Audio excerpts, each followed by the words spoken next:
main location of Poppy Playtime, Playtime Co. was created in 1930 by Elliot Ludwig.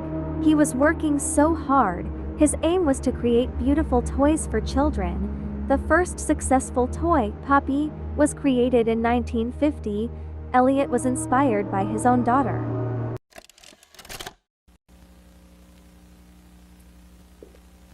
You are about to see the most incredible doll ever invented. Her name is Poppy, and she is the first truly intelligent doll in the world.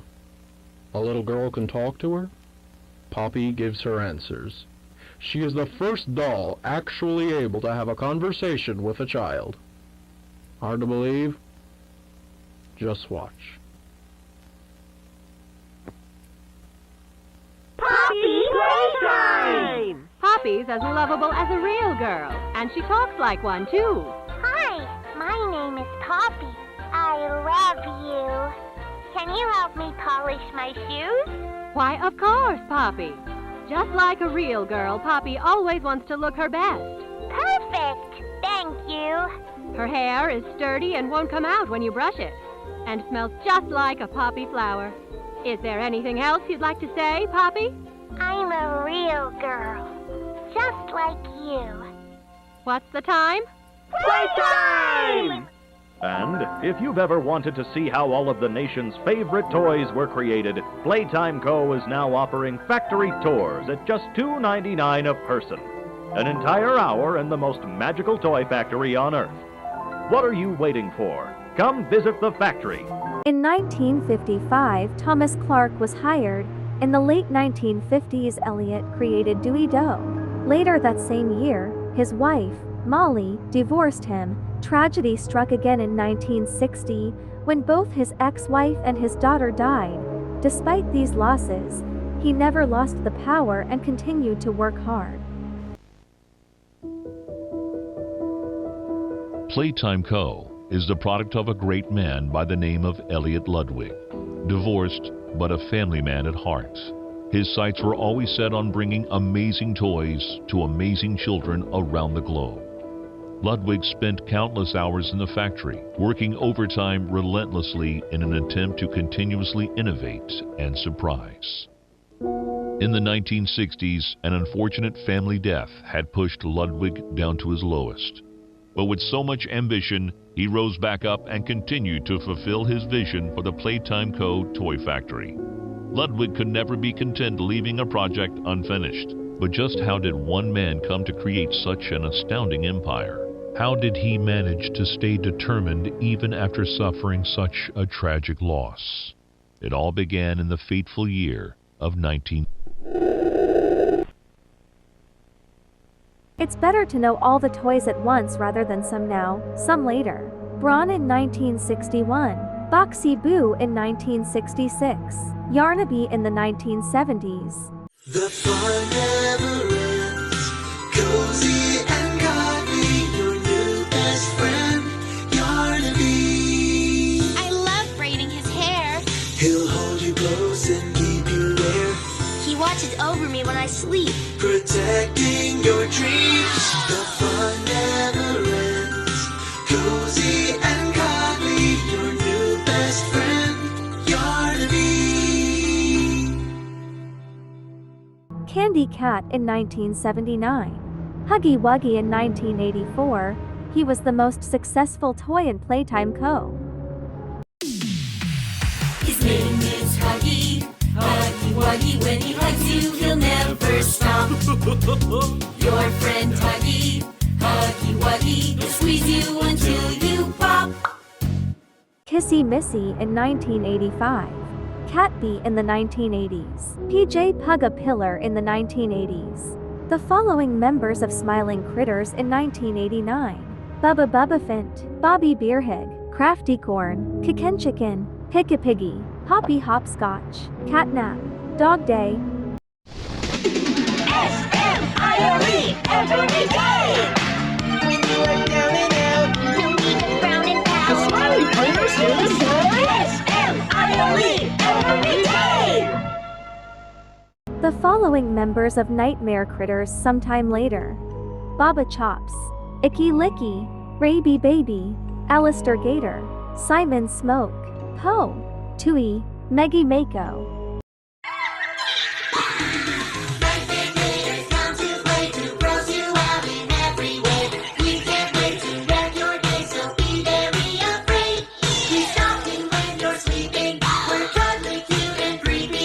Something giving you the jitters might just be the nightmare critters.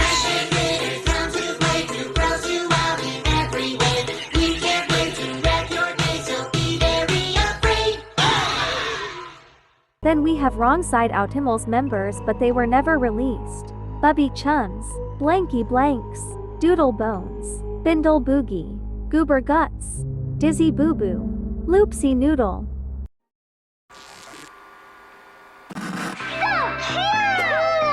What's wrong with them? They're not wrong. They're wrong side out.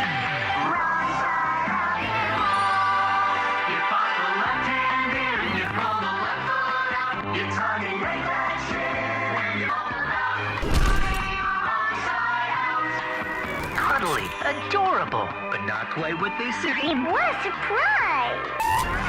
Unstuff and find out just with the wrong side outimals. I want to marry Doodle Bone! Or adventure with Bindle Boogie. You can even make your own. The wrong side outimals, available now from your pals at Playtime. Okay, so again, thank you all for coming in and being a part of this focus group. Now, what you just saw was a promo for our newest line of toys, the Wrong Side Outimals. And we'd love to get your honest reaction to... I think they're disgusting. Oh. Okay. Well, hey, no wrong answers. You tell me a little... And satanic. Uh-huh. They do sort of look a bit demonic. Ugh. Is that what you're trying to teach kids? How to turn animals inside out? Is the octopus... Oh. Is he turning into a fish skeleton? I don't get it. Octopuses don't have bones. Okay, everyone. Let's stay on track here. So I have, disgusting. Yep, okay. In a bad way. Great. Yes, disgusting in a bad way. I wrote it down twice. Okay. Anyone else? And satanic. Yeah, I wrote that one down. Yeah. What if they had a skateboard? I'm sorry? What if one of these outsidimals, you know, what if he had a skateboard? Okay, you'd like one of them. I mean, I wouldn't like it, but, you know, the kids. I just really think it's all in bad taste. It's so very Jeffrey Dahmer. Okay, how about positive feedback? Is there anything that we like? I like the one with the dude. Oh, that's that's a paintbrush. Oh, then I like it. Mommy Long Legs in 1991. Mommy Long Legs, the coolest toy around. You can stretch your legs or hang her upside down. Try to twist and bend her in every kind of way. Now it's time to have some fun. Mommy Long Legs wants to play. With Playtime Co.'s new patented elastic plastic, you can stretch, pull, and twist Mommy Longlegs in the craziest ways. She loves watching you play. When you're having fun, she's having fun. The new Mommy Longlegs from Playtime Co. Daddy Long Legs in 1992. Baby Long Legs in 1992. Pianosaurus. Pianosaurus, he plays just for us. We join the chorus. P-I-A-A-O-saurus, playing his scales from his teeth to his tail. It would take an extinction-level event to stop this late Cretaceous composer. He's the Pianosaurus, he plays just for us. We join the chorus. P-I-A-A-O-saurus. Daisy, Miss Delight, Bunzo Bunny, Mini Huggies, Doi the Doman.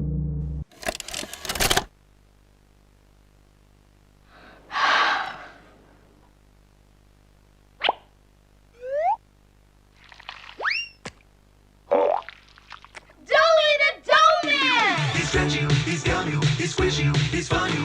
D-O-E-Y. He's silly, he's goo you, he's sticky, he's glue you. D-O-E-Y. Look at all the colors. So many toys and one. Triple time the friend and triple time the fun. D-O-E-Y. Love it till the day that you die. Giblet, Lily Love Braids, Chum Chompkins. Elliot created a program called the Young Geniuses Program. It gave an opportunity to young people to work at Playtime Co. There were many people at Playtime Co., only 4 of them were high-ranked members. Elliot Ludwig, the creator of Playtime Co., Leith Pierre, the head of innovation at Playtime Co., Eddie Ritterman, the head of research at Playtime Co., Stella Graber, the head of Playcare. We will see the important employees throughout the video. One of those people who saw the program was Harley Sawyer. Elliot hired him, so he started working at the factory, but something was odd with him. Elliot had to fire him because of his bad behavior. In 1976, Elliot founded Playcare, an underground on-site orphanage. It had everything that a child could have asked for. Hello, my name is Elliot Ludwig. When you look around at the world today, what one thing do you think it needs more of? I asked around once. Money, I never have enough. Understanding, I can never get any. Faith, the common man has lost it. Each answer was different, and I could perhaps see some little truth in each. But I think each was also missing something. Something simple. You see, not one of them could muster a smile.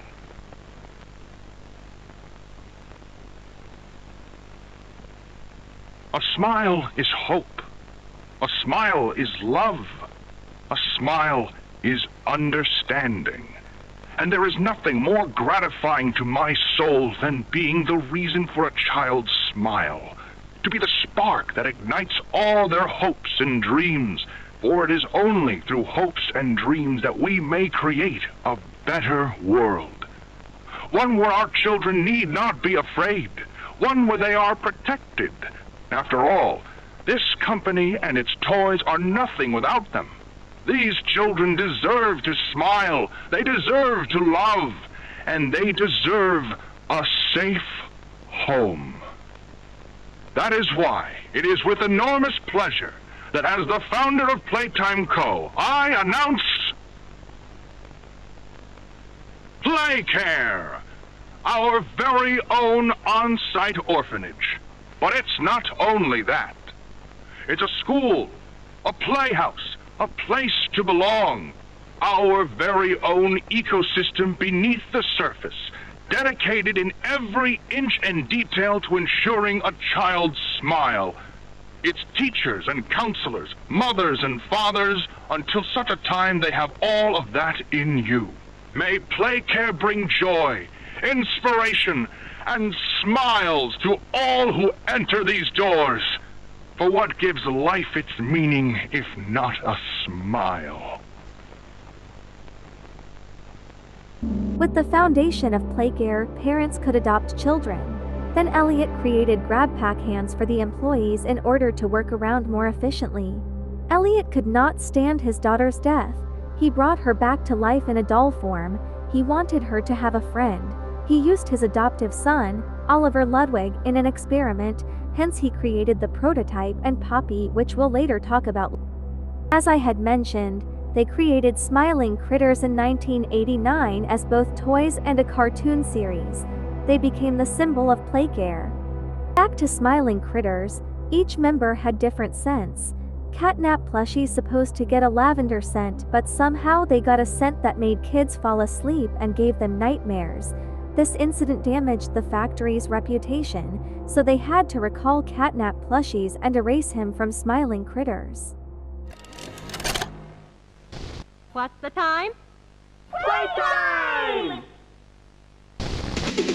S-M-I-L-E every day! When you are down and out, no need to frown and pout. The smiley players here to say S-M-I-L-E every day!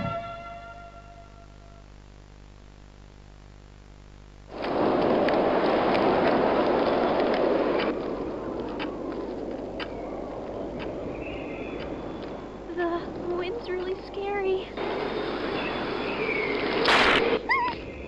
I can't sleep. Hey, we'll be okay, guys. I promise. All winds blow away. Eventually.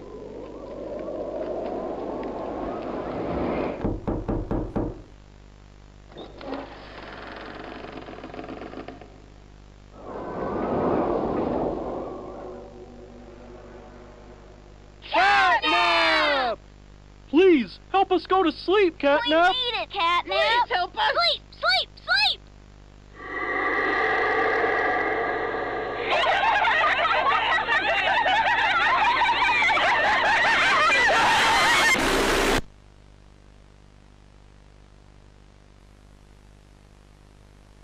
Everyone knows Huggy Wuggy and Poppy Playtime, but are your children safe from Playtime Co.'s latest toy? What you've seen here is Playtime Co.'s own Smiling Critters, a limited series cartoon meant to celebrate the release of the toys sharing its name. Yet both now face the fire sparked by the inclusion of one key member. This is Catnap. And like the others of his line, you just pull his little tail and seems innocent enough. However, parents across the country report their children experiencing strange and often violent nightmares. And beside them, their little, grinning Catnap doll. Now, with controversy growing, Playtime Co. has announced the recall of all Catnap toys from the Smiling Critters line. His image cleared from all promotional material. But damage already done, will disappearing be that easy? The exact cause of these incidents still unknown, only one thing appears glaringly certain. Your children are not safe with Catnap.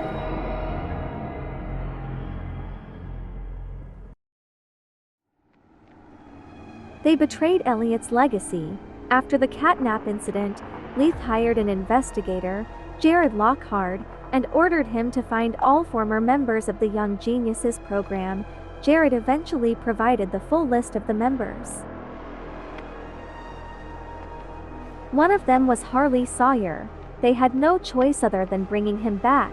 He immediately acceded, so Harley came back on January 15, 1990. He came up with a plan called the Bigger Bodies Initiative.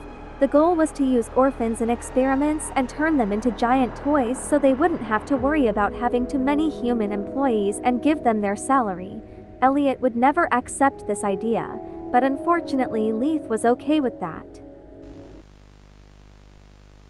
My name is Harley Sawyer. I'm called the Doctor. When I look at this company we've built, I do not feel proud. Declining profits, failed experiments, people are constantly seeing things they shouldn't. How is that anything less than complete failure on our part? It's pathetic.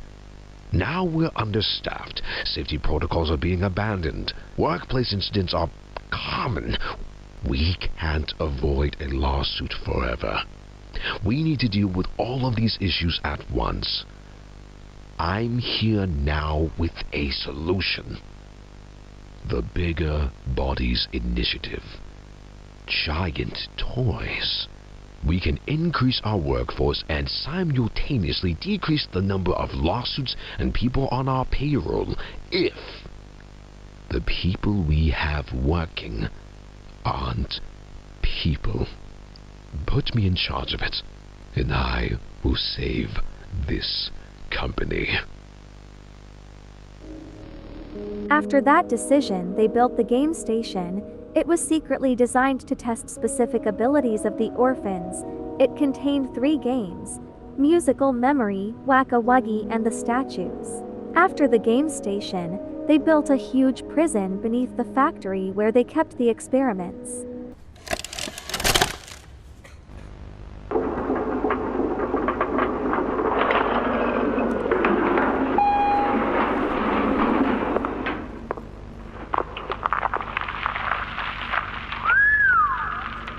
Long way down. So, this is what we have to work with. Do you believe it's doable? Sure, yeah. It's doable. Good. Remember, our timetable here is tight. If there's anything you need from me, do not hesitate. Actually, I've got something I want to talk to you about. It's important. I'm listening. My company. We've built a lot for you over the years, and believe me, we've always been accommodating. We just did the work you paid us to do. And your point here is? I don't like what I'm supposed to be building here. Look, the game station, whatever. It'll be fun for the kids. Underground production plants. Sure, maximize production. Makes a kind of sense. As much as any of this, I suppose. But this... What in the world would a toy company need with a prison? When my people were building Playcare, all Mr. Ludwig could talk about was how much good it could do. And all you needed was a look at the man to know he believed every word of it. I need to hear that this is still the same company. If we're gonna make this thing for you, then I need that assurance. It's a game. Something for the kids. Anything! Mr. Ritterman? Let me give you a bit of history, friend. In 1972, you signed a contract, a legally binding piece of paper that says whatever is asked of you, you do it. We asked. You did. In 1990, you signed another, a renewal. In it, had you bothered at all to read it, you'd have found a small clause. Any and all directives will be accomplished in the appropriate time and with appropriate compensation should the project be completed to satisfaction. Your name rests at the bottom of that document, and I remember because it was the ugliest bit of cursive I've ever seen. So now you do the work, because we've given you a directive. Mr. Ritterman, we're near the... Yes. Yes, we are. All of us are. On a ledge. Great things are coming. Great things that will someday make a lot of people very happy. But to do so, to make that dream real, we need this. Otherwise, there's a place we're all for. Together. I'm a businessman, Mr. Silver, and I don't like to get angry. I get paid to see that things get done. And this, like everything else, will get done. After the prison, they built labs where they performed the experiments. It goes like this. They get orphans, keep them in Playcare, then take them to the game station with a train, make them play 3 games, send them back to Playcare. If they sucked, use poppy gas to make them fall asleep, then take them to the labs, turn them into giant toys and keep them in the prison until they are ready. Let's see how they brainwashed children to be toys.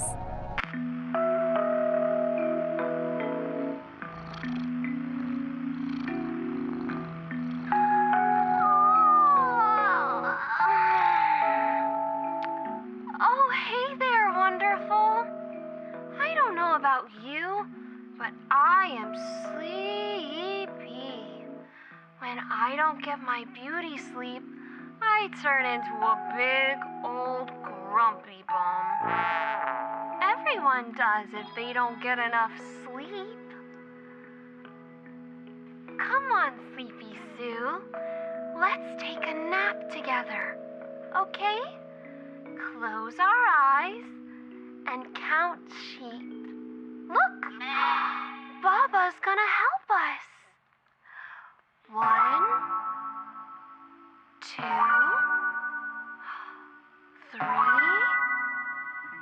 Boy, I bet having soft wool like Baba Chops feels nice. Wouldn't it be nice to be a toy? Toys never get cranky. They're full of joy. Go to sleep, little one. Maybe when we wake up, we'll all be toys. Being alive is the bad dream. Being a toy is paradise. Go to sleep. Go to sleep. Baby, just close your eyes. When you wake, you'll be in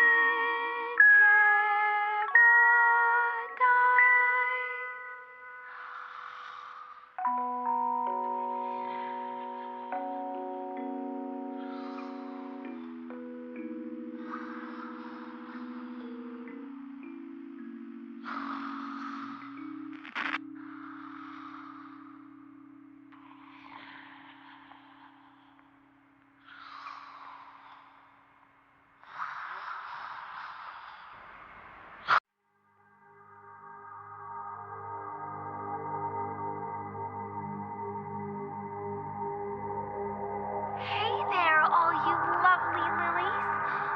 It's a sunny day. I feel warm. Don't you feel warm? I feel safe. You feel safe, don't you? We have so much fun here, don't we? It's good to have fun. It's good to want to have fun forever. Growing up is scary.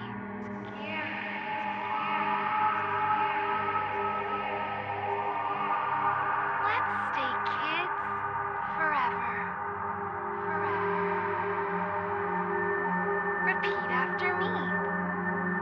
I'm staying here forever. I'm staying here forever. I am a toy.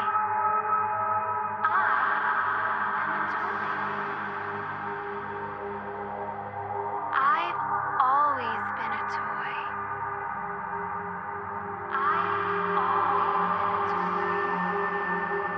Toys are here to be joy.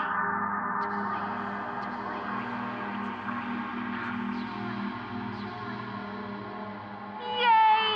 I have so much joy in me as a toy. Yay! Let's play a game. I'm going to say all of the things I love about being a toy. And you can come up with some ideas with me. I love not having to worry about dying anymore. I love getting to stay with my Playtime friends forever. Let's use this time to name 5 things you love. That's great! Good job. I love that too. You're so creative. That's a good one.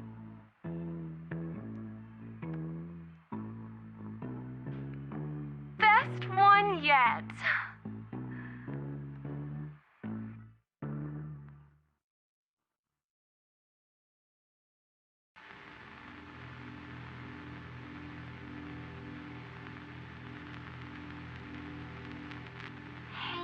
wonderful? Do you want to feel comfortable? Do you want to feel safe? Let's give ourselves a big hug. How does that feel? It's too squishy, right? All that meat and bone. Yuck! Wouldn't it feel nicer to be made of felt and fluff? Let's hug our huggy and kissy toys. Don't they feel so soft? I wish I could be soft like Huggy and Kissy. Don't you? Let's sink down. Sink down and quiet. You are a toy. You have always been a toy. Isn't that the most beautiful thing in the world? Toys don't feel pain. Toys don't need answers. Toys are here to be joy. And if any negative Nancys tell us we can't be toys, then we'll pop their heads off.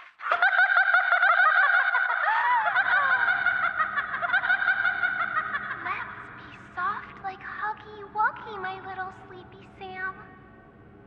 Let's be toys. Let's be soft. Let's be toys. Let's be soft. Let's be toys. Let's be soft. Let's be soft. Be toys.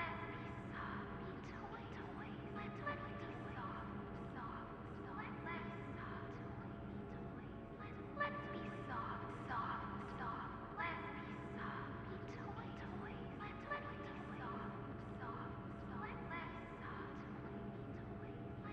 soft. Let's be soft. Let's be soft. Be toys. Let's be soft. Let's be soft.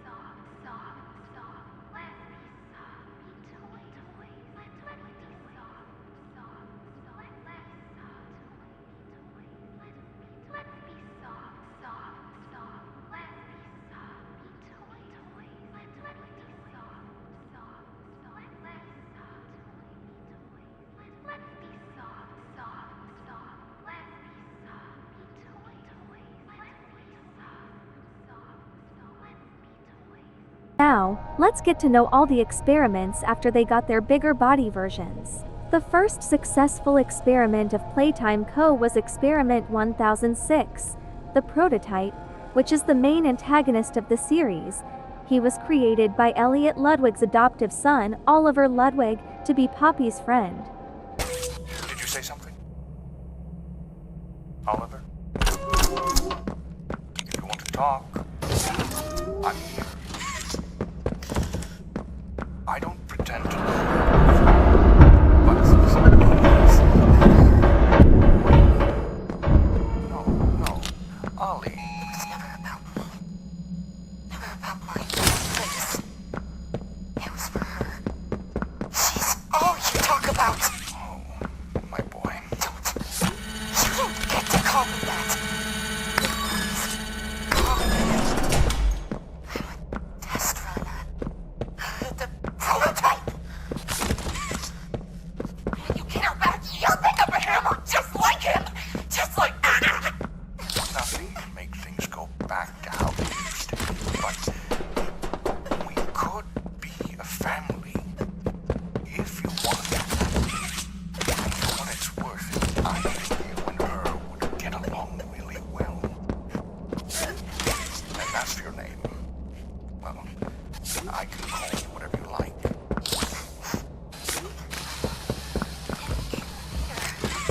Soon. Very soon. The second successful experiment is Experiment 1007, Poppy. which is made from Elliot Ludwig's daughter.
You know what scares me more than anything, Ollie?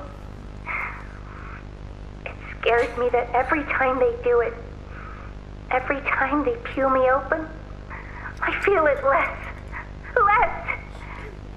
I hate them, and I hate him, and I'm nothing now, Ollie. No one. I'm a thing. And nothing they can do to me hurts more than that. You're not nothing to me. You're Poppy.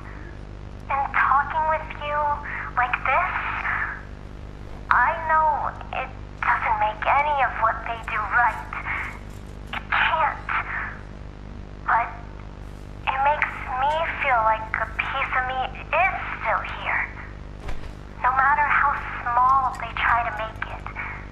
Next to all that, next to whatever they do, it means everything. I'm here, Poppy. For you, I'll always be here.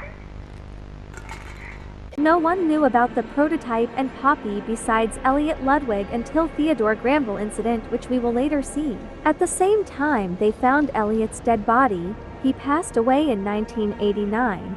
These all happened before the Bigger Bodies initiative. After Elliot's death, Leith became the CEO of the factory. The first successful experiment of Bigger Bodies initiative was Experiment 1160, Boxy Boo.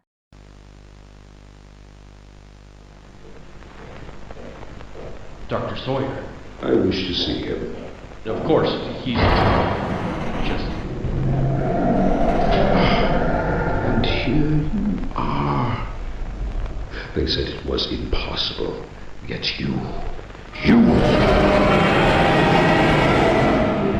defied all odds. The first of many, naturally. You have proven my Bigger Bodies initiative a success. Many doors have opened today, thanks to you. Now, We need to start tailoring that appetite of yours to flesh. Where to start?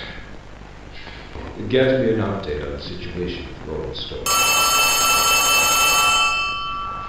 What is that? Who is that? Turn on the camera now!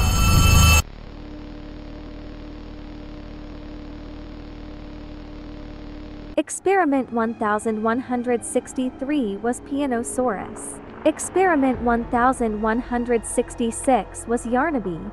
He was created from an orphan child named Quinn Navidson. Yarnaby was Harley's favorite pet. Quinn Navidson was an orphan from Playcare. He had a habit, ripping the heads off toys. Quinn came back from Game Station with bad scores, 3 points out of 5 from musical memory, 2 out of 5 from Wacka-Wuggy, and 3 out of 5 from the statues. Quinn made that on purpose. He wanted scientists to have less expectations of him.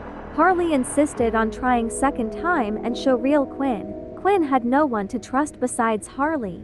He was sent to the game station again. He came back with good results. Unfortunately, he soon became a victim of Bigger Bodies Initiative and got turned into Yarnaby. When he became Yarnaby, he was still loyal to Harley. He used to see him as his master. Harley treated him like a pet. Experiment 1170 is Huggy Wuggy. In Chapter 5, in one sequence we play as him and learn how he became so aggressive toward humans. His crush out is so reasonable. Rise and shine! It's time to meet the day! We're all so proud of your progress, Huggy. You're going to make the friends so happy! Today, we're gonna play a game called Cleaning Up. The friends all love this game. Drop the blocks into the correct hole. And for those naughty blocks that don't match, see if you can find a place for those. Very good, Huggy! You're doing so great! Now, I think someone's ready for round 2. It'll be a little harder, but I believe in you, Huggy. My, aren't you impressive? Just a little more and you'll be exactly the kind of toy the friends need. Be the joy, Huggy. You don't have to be angry, Huggy. Now, let's all practice our breathing. In.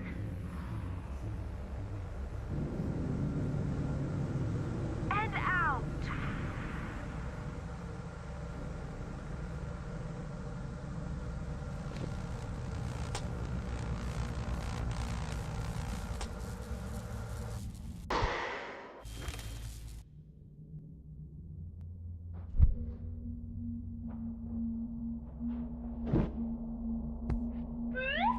Well, look! All the friends are here! Oh, isn't that amazing? Doesn't that make you want to just dance? Yeah! Okay, so when you hear the music, you move your little feet. And when the music stops, you make sure you're in the light, okay? Always stay in the light.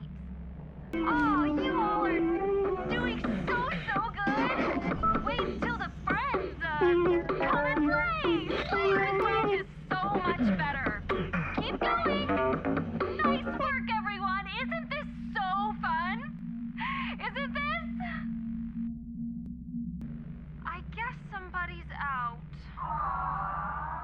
Huggy, why don't you give them a timeout? Put them in the bad toy box. No, please, just tell me who I am! Please, don't put me in the box!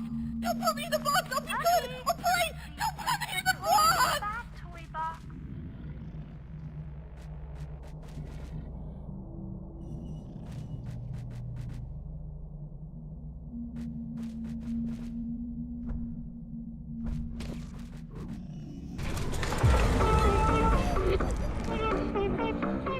Seems like our toys here aren't ready to be the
thing. Gomez, this is Lewis. I'm transporting 1170. Did they change the code to conditioning?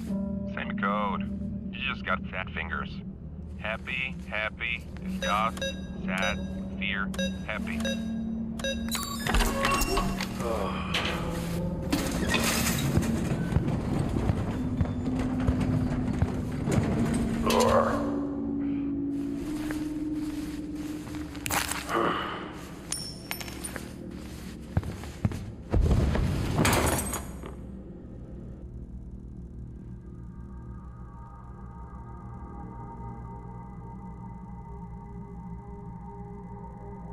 Hey there, all you lovely lilies. It's a sunny day. I feel warm. Don't you feel warm? I feel safe. You feel safe, don't you? We have so much fun here, don't we? It's good to have fun. It's good to want to have fun forever. Growing up is scary.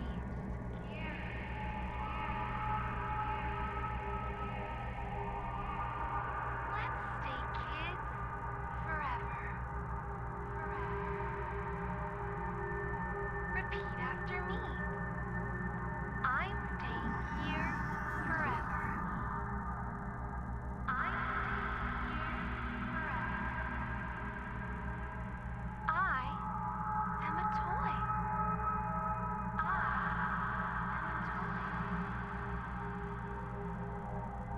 I've always been a toy.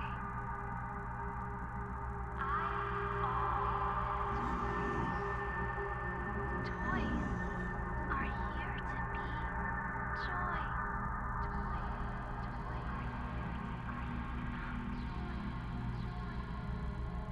Yay! I have so much joy in me as a toy. Yay! Let's play a game. I'm going to say all of the things I love about being a toy. And you can come up with some ideas with me. I love not having to worry about dying anymore. I love getting to stay with my Playtime friends forever. Let's use this time to name 5 things you love. That's great. Good job. I love that too. You're so creative. That's a good one.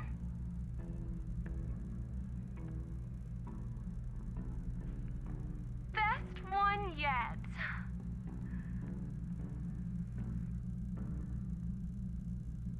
Love that too. Hey there, buddy. Where you going?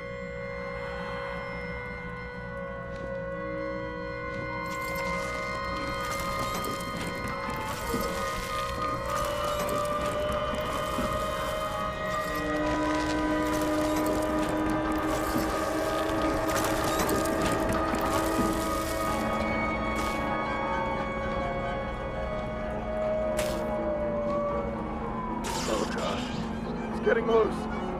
I don't want to have to hurt you. Someone get me back up. Conditioning.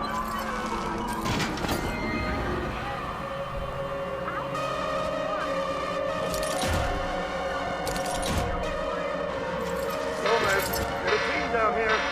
Not round supply. I need backup now. Transporting 1172.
Experiment 1172 was Kissy Missy.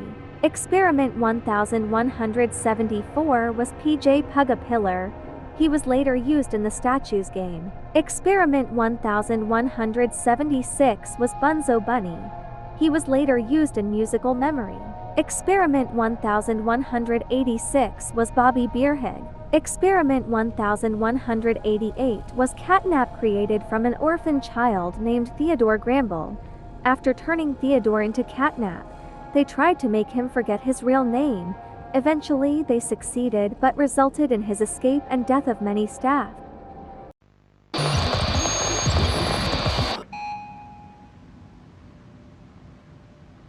What is your name? What is your experiment number?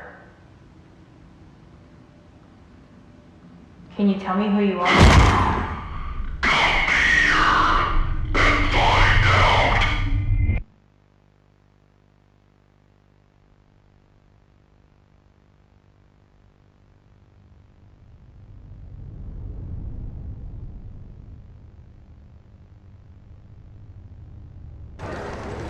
Feels weird seeing them like this.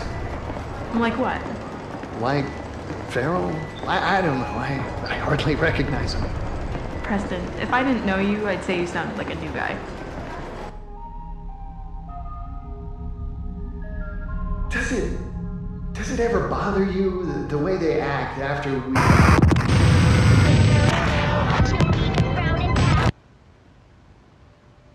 No, not really. The work's important.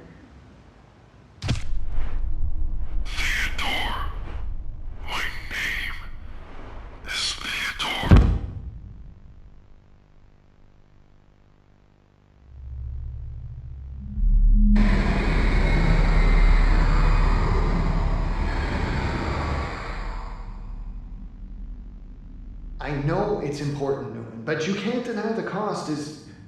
well, there is a cost. You just can't dwell on it. The trick is to stay focused.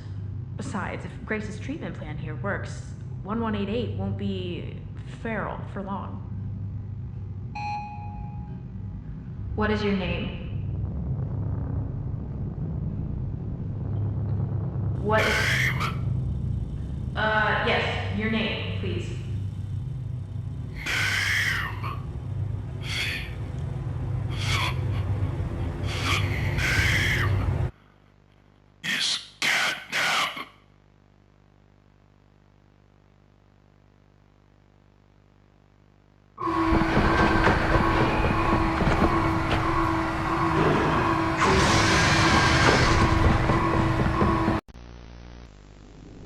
Okay, this is Catnap, experiment number 1188. What's his real name again? Okay. Hey, Theo. How you doing, bud?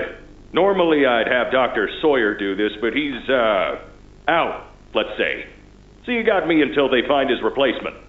First off, congrats. This is officially your 4th year in your new body, and you've made some real progress, pal. I was told that when you and the other smiling critters, you know, Dog Day, Picky Piggy, yada yada yada, were added into play care, that you weren't really getting along too well with the kids like everybody else was. But look at you now. The kids love you. And that red smoke, I mean, that's fantastic, isn't it?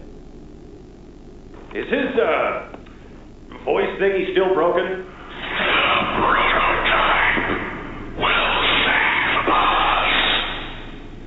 Theo, nobody's gonna save you. This prison is where you belong. We'll let you out here and there to go see the kids in play care, but your home is here. And as for the prototype, his home is in the labs. This is your life now. Get used to it.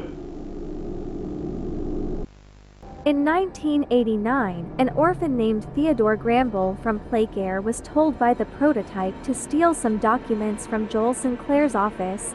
Joel informed Stella about this. After that, the prototype ordered Theodore to steal 2 green grab pack hands so they could open a gate in Playcare and escape. Due to overcharging the green grab pack hand, Theodore electrocuted himself. The prototype could escape, but instead he chose to help Theodore and took him to Thomas Clark, Eventually Theodore recovered, but years later, he turned into catnap. Experiment 1198 was Rabby Baby, made from an orphan named Jane Elswin. We don't know anything about her. Experiment 1199 was Braun. He was created from an employee named Thomas Clark. Thomas Clark was diagnosed with lung cancer. He was going to die, so he wanted to be a part of Bigger Bodies initiative and turn into Braun. The other experiments did not like him since they knew he was once an employee.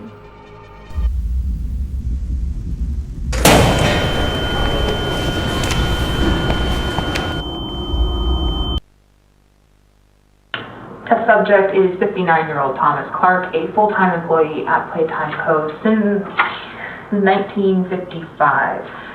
6 months ago, he was diagnosed with terminal lung cancer. Now, Mr. Clark, of sound mind, has volunteered for this experiment. We have eye movement. Can you hear us, Thomas?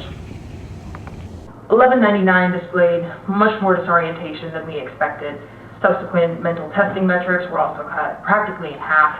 It's just conjecture on my part, but I don't believe he knows where he is or what's happened to him. To make matters worse, the other experiments could tell 1199 was different.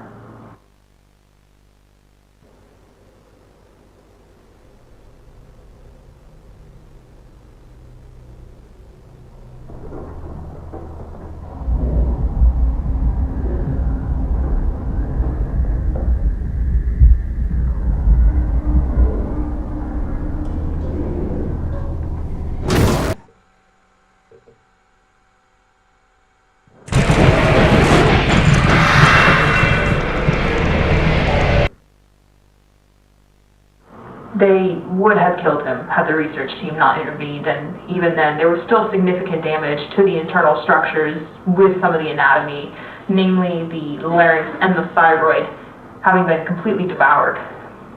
It took 12 hours in surgery to stabilize 1199. We keep him separated from the others now.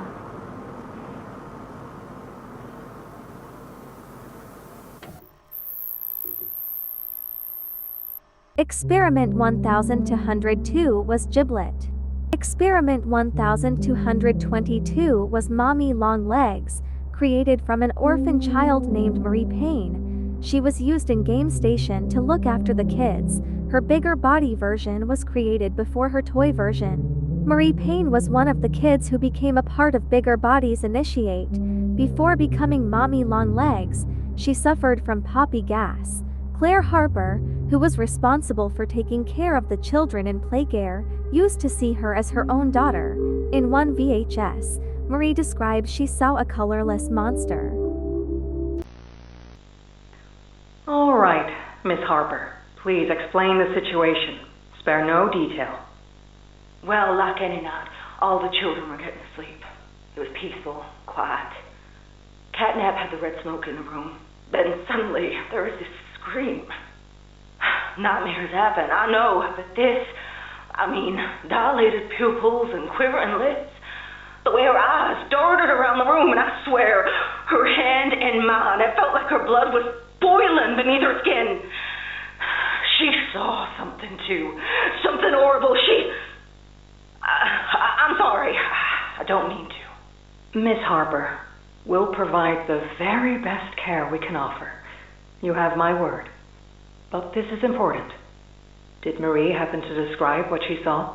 Yes, a monster, she said that it was colorless. Gosh, I could feel her poor little heart pounding. For her, it was right there. And her movements, they were so wild. Arms flailing, legs kicking. I wanted to talk to her, see how she's doing. I really need to hear her voice right now. That would not be advised, Miss Harper. There are many concerns we must address at this time. But vitals show normal, and we'll continue to monitor. She'll be okay. No! Well, pardon me if I'm not comforted by that. Just bring my little girl back to me. Experiment 1322 was Dewey the Doman. Things are complicated here. He was created from 3 children, Jack Ayers, Kevin Barnes, and Matthew Hallard. The first child in Dewey is Jack Ayers. Jack was a normal, happy child. He got Christmas presents from his mom, Dewey toy and a ticket to Playtime factory. Jack, Mom and Dad went to the factory. Suddenly, Jack fell into a dough machine. What's the time? This one! I don't know, open this one! I knew it! This is the one I wanted! There's a card too, dear. Open the card. We're going to the Playtime factory? That's right, honey.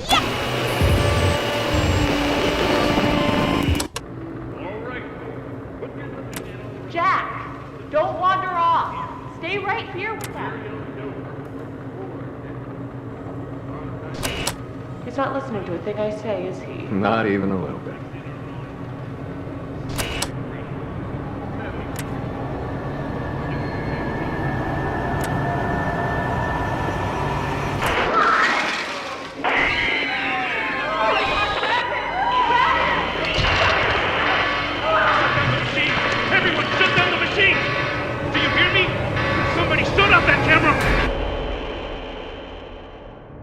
The second child in Dewey is Kevin Barnes.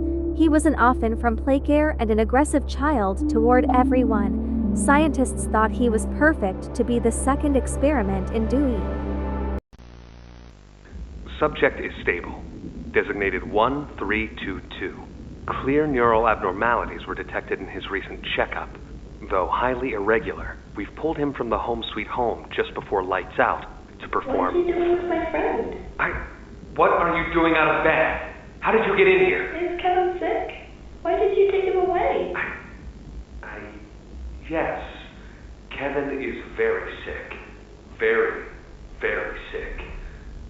But we want to make him better. But he can only get better if we take him to where we can provide proper care and give him proper rest. Well, do you really think he will be okay? I should think so. We're good at what we do, son.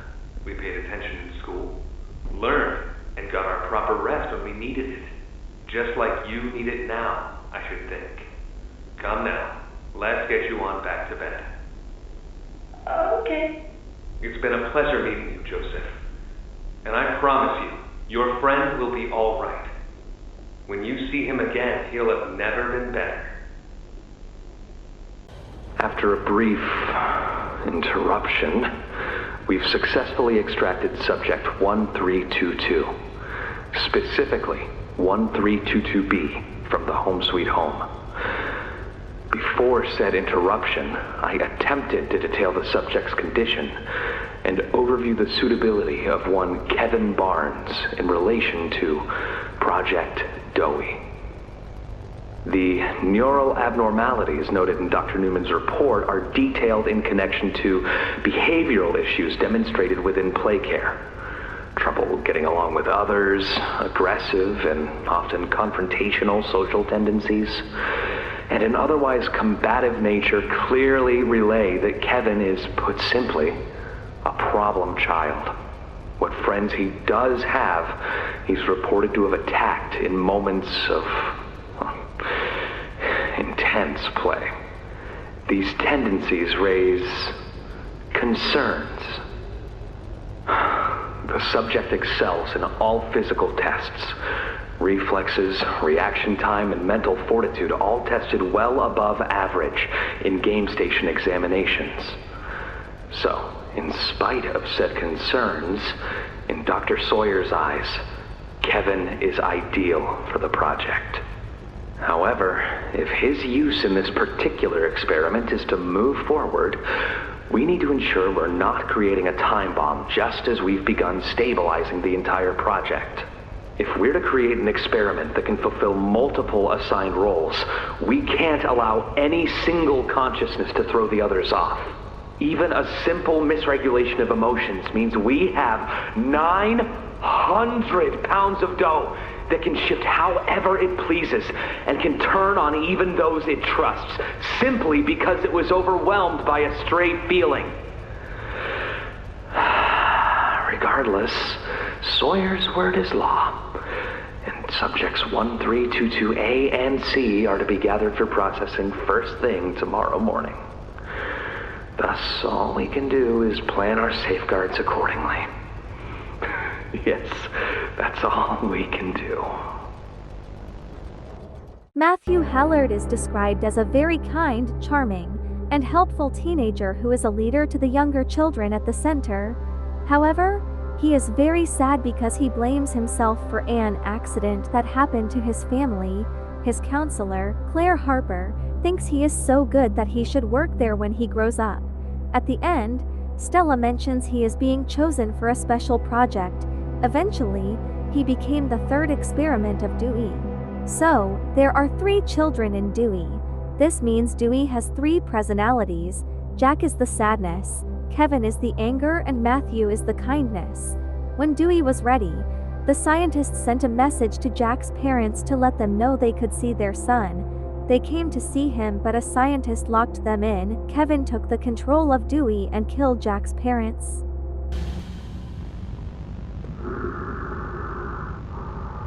Sir, ma'am, I ask that you remain calm whenever you interact with the patient.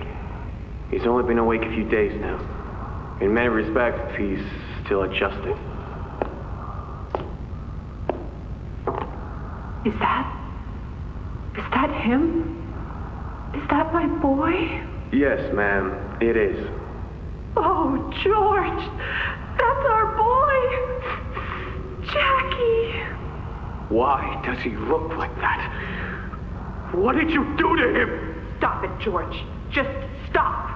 That's our son in there. Our son! Dear, look at him. That's not even human.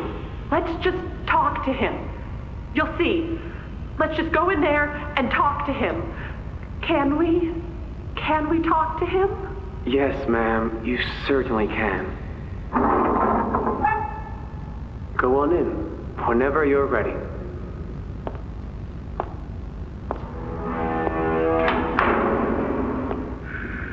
Jack, I want you to know, I'm so sorry. I've never forgiven myself for what happened. I've played it all back a million times in my head, and I know there had to be something I could have done. I could have reached just a little further. I could have noticed a little sooner. I could have. But we have you back now. That's what's important. We can... Who are you? Jack? Honey, it's me. It's Mommy. Mommy? Yes. Yes! It's Mommy and Daddy. You remember, don't you? Leave me alone. Hey, you'll be okay, I promise. Mommy's only here to talk. No, I don't want to talk. Get out! Susan, I think we should leave. Jackie, I'm staying right here. I'm not leaving you, not ever again. Do you hear me? The gentle voices lie. I know what they do. They lie, and they poke, and they hurt. Susan, get away from me! Jack? Mommy won't lie to you, Jackie. Mommy won't hurt you. I'd never hurt you. Hey! Open this door! Oh, God. Susan! Please! Open the door!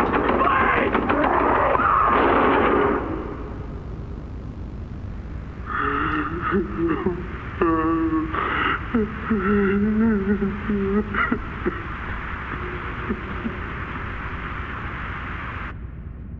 We'll see the other bigger body experiments later on. A couple named Mr. and Mrs. Hartman come to Playtime Co. to adopt a child named Jeremy. Stella helps them, but suddenly she learns Jeremy was used in Bigger Bodies initiative.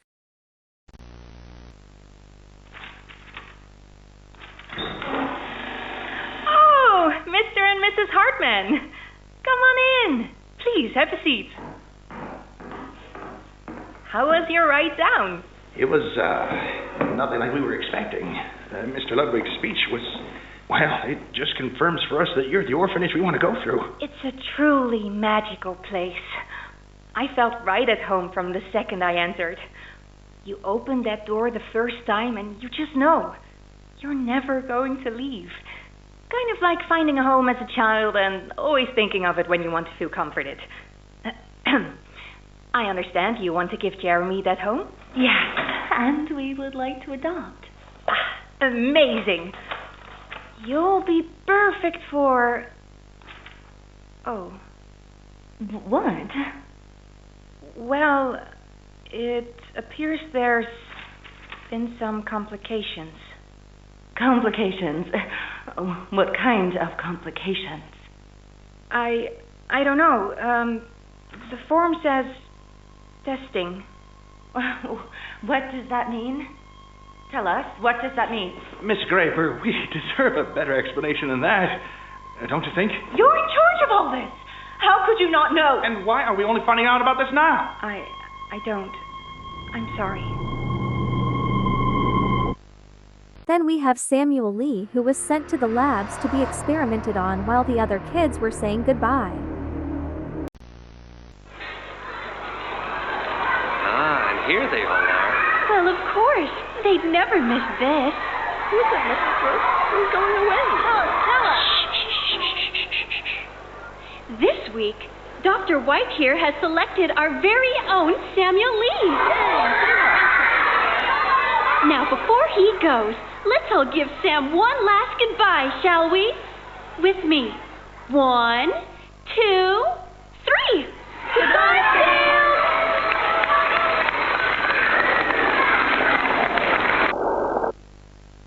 Now, let's watch a VHS tape about Leith Pierre speaking about Stella Graber's knowledge about the bigger body experiments. So, Ms. Graber, have you considered what we talked about? Yes, Mr. Pierre. I won't lie. I was at a loss for words at first. The information hit me pretty hard. I felt so badly. I still do. For the ones that go through the, testing. You really care about them? Yes.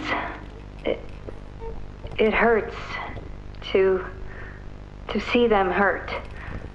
I don't think there's any way around that feeling. But I did some soul searching and got to thinking about the bigger picture, about what your researchers wrote. And? Well, the work itself, what you've all been able to do, I mean, it's nothing short of a miracle. I know you have more goals to hit, but even as is, just, wow. Do they know when it'll be fully ready? We're still working out the timeline. I see. You know, the project lead, Dr. Sawyer, wasn't sure about giving you that information in the first place. He thinks your affection towards those kids could be a liability. What do you think about that? I took this job because I wanted to help change kids' lives for the better. Of course, these procedures are far from ideal. I cried like a baby when I read them. But I started looking past the here and now. Started looking down the road a bit. And that's when it clicked. What your researchers can do down here will someday help a lot of people out there. including so many kids. That's a bigger and better change than I could ever have hoped to make. That's a change I want to help make. I knew you'd understand. One time the prototype attempted to escape through an open door. An employee comes to lock the door without knowing another employee was inside. The prototype kills the employee right away. Log code 08502. In relation, experiment 1006. The prototype. A close call occurred this week in which he nearly breached containment. The prototype seemingly disassembled the digital alarm clock within his room and utilized the battery, along with several other components, to create a laser pointer, which he then fired into the security camera, disabling it. These actions allowed him 28.3 seconds completely unmonitored. Once function returned to the camera, the room appeared to be empty. One surveillance specialist went in to confirm his absence. However, upon opening the door, she realized that the prototype had hidden in one of the camera's blind spots. The prototype attempted to escape through the open door. However, another surveillance specialist was able to remotely relock the door, despite the other specialists still being inside. One casualty occurred. The prototype seems to possess an unprecedented level of intelligence, beyond that of all other test subjects, as well as an alarming willingness to commit violence. Further suppression treatments will need to be enacted to ensure that no other experiments develop these qualities. Experiment 1170, Huggy Wuggy, remains the optimal outcome due to his sufficient intelligence paired with maximum obedience. End of log.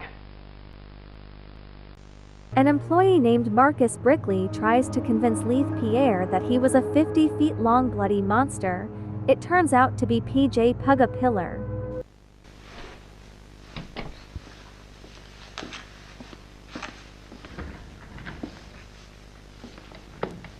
Mind if I film this? Oh, not at all, sir. That's what I like to hear. So, Marcus, what happened? You see, I was heading home for the day when my apars realised that I left me bloody wallet in the cafeteria. So I'm running through the lobby, and that's when I see it. A mop handle lodged under the innovation wing gate. So what'd you do, Marcus? Well, I just thought I'd nab the bloody yoke and be on me merry way. And? Well, I'm reaching for the thing, and the mop handle jolts on its own.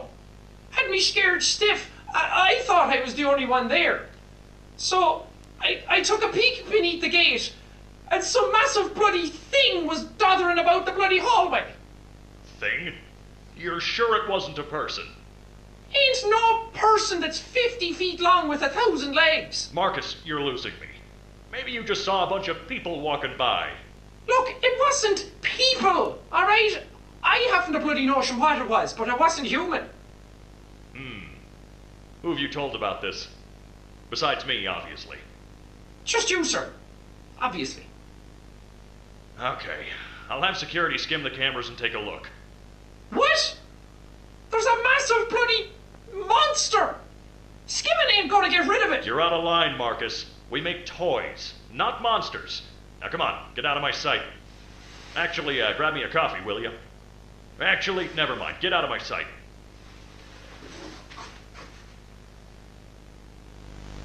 Something horrible happens on March 30th, 1991. An employee named Rowan Stoll tries to convince Leith Pierre that he saw a monster. He tries this many times. At the end, he gets eaten alive by Boxy Boo. If I could just get... Oh, I'm on. Hello, Mr. Pierre. Look, I know you don't want to hear any more about this. I get it. Sounds like a bad joke, Huggy Wuggy staring at children. But... Look, I'm filming this so I can hopefully prove what I saw. Look, if some creep is hiding nanny cams in our mascot's eyeballs, then it's something that needs to be taken seriously. You know, something dangerous is going on, and I'm sure it wasn't on purpose. I'm sure it was just some big mistake, but I saw what I saw. and I'm positive about that, and I know if you could see it too, I think you'll understand.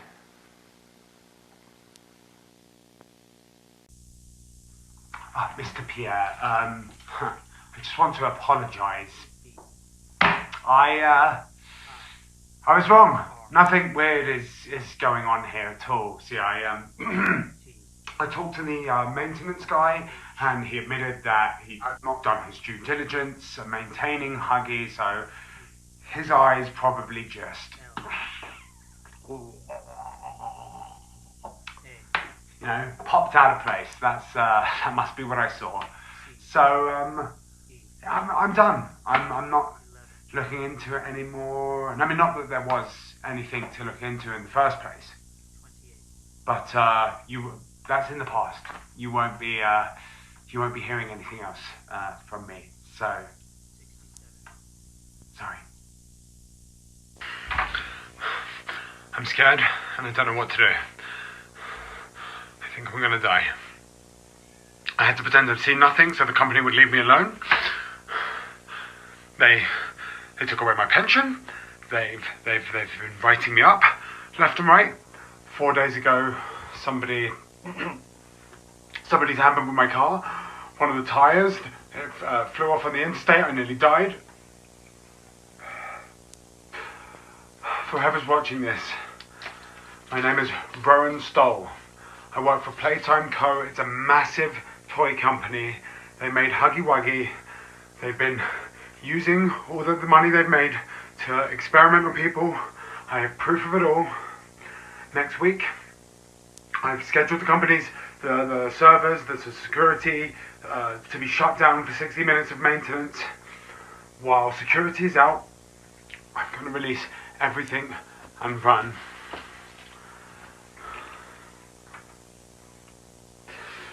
I think they're going to kill me first. They have something that eats people alive. I don't want to die. I thought Mr. Pierre was just confused, but he's someone else entirely. I could have saved lives. I had access to everything. It's like they knew I would never question them.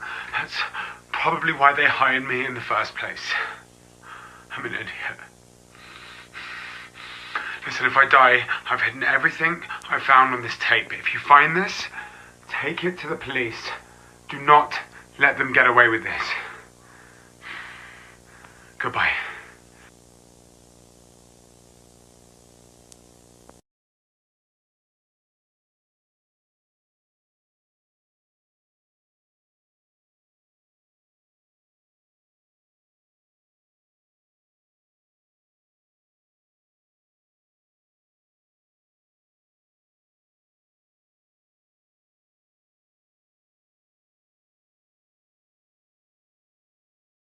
Let's watch a VHS tape about speech between Harley Sawyer and the prototype. Log code 24459. In relation, experiment 1006. The prototype. Stubborn as he is, and always silent with each passing session, I'm still uncovering fresh data nonetheless. Today's discovery...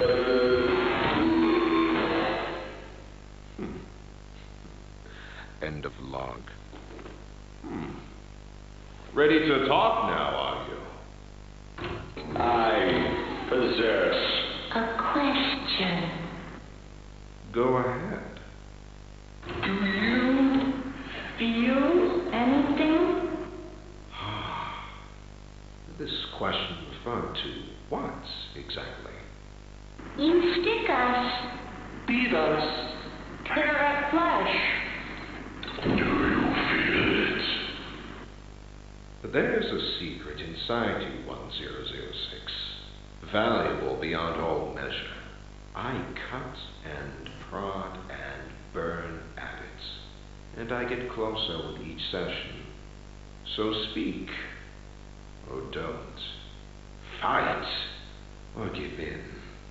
Regardless, I learn something new about you every day. It excites me. Thank you. You thank me?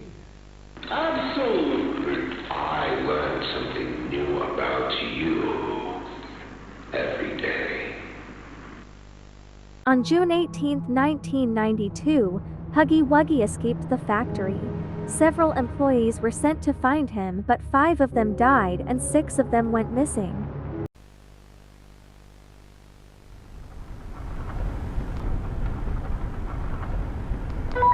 We've got eyes on 1170. He's heading south along the utility vehicle route.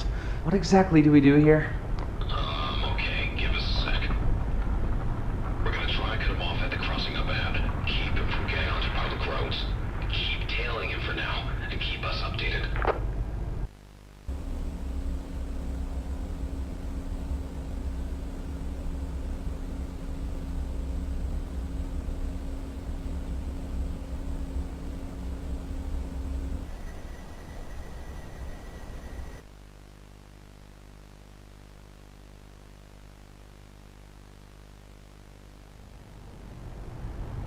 Okay, we see him. Brace yourselves, everyone.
Now, let's watch a VHS tape about interview with Stella Graber.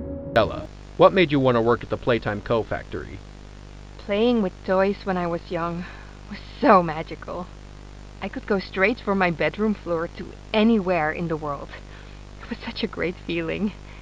And being able to work at a toy factory, somewhere that can provide kids with that same experience, that's a pretty great feeling too. Sometimes though, I really wish I could go back. To being a kid, I mean. And it's weird, because adults are just kids, but older. I don't think anyone ever really feels like an adult, but your body just gets older and older, and then you die. Poof! Human bodies just can't stay young forever. There's things though, like some trees that can stay alive even while being way older than the person. I mean, the oldest people to ever live are still younger than those.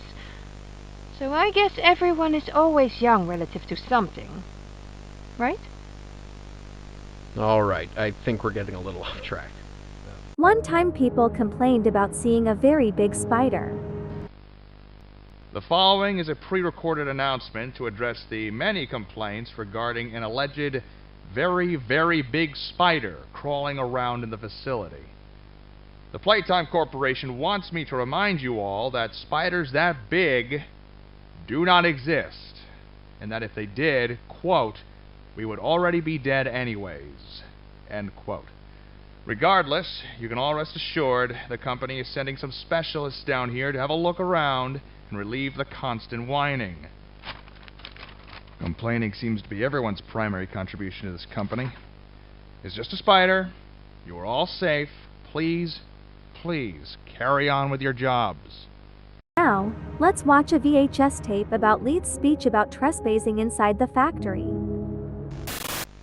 Hi, my name is Leith Pierre, and I'm the head of innovation here at the Playtime Co. Toy Factory.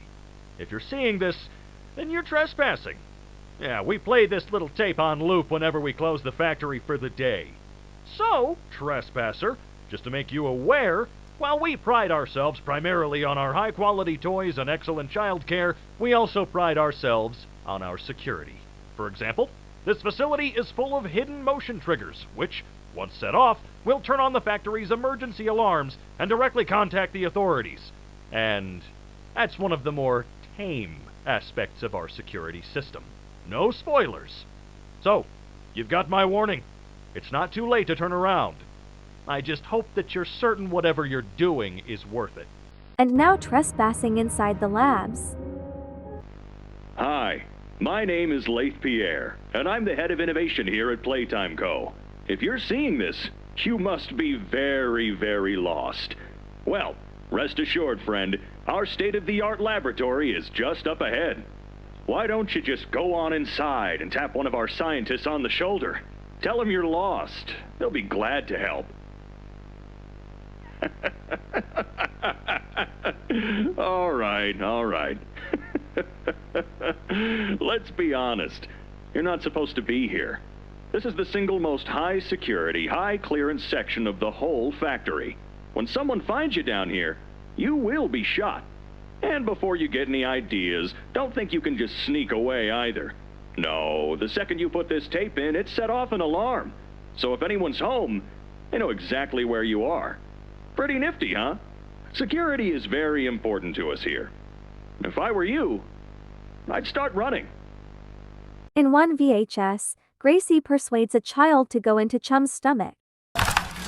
Megan! Hey, Megan.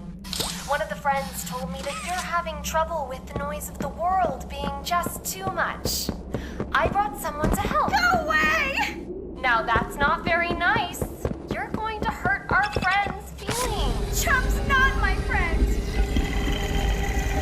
Sure he is. Chum's friends to all kids, especially silly ones like you. Here to help make your world just a little softer and quieter. I don't like it. I don't like it in there. I can hear his heart beating. Oh, that's just a recording of a heartbeat, silly. Something to make you feel warm and safe, like a little baby. Why don't you just come? I don't want to. Don't.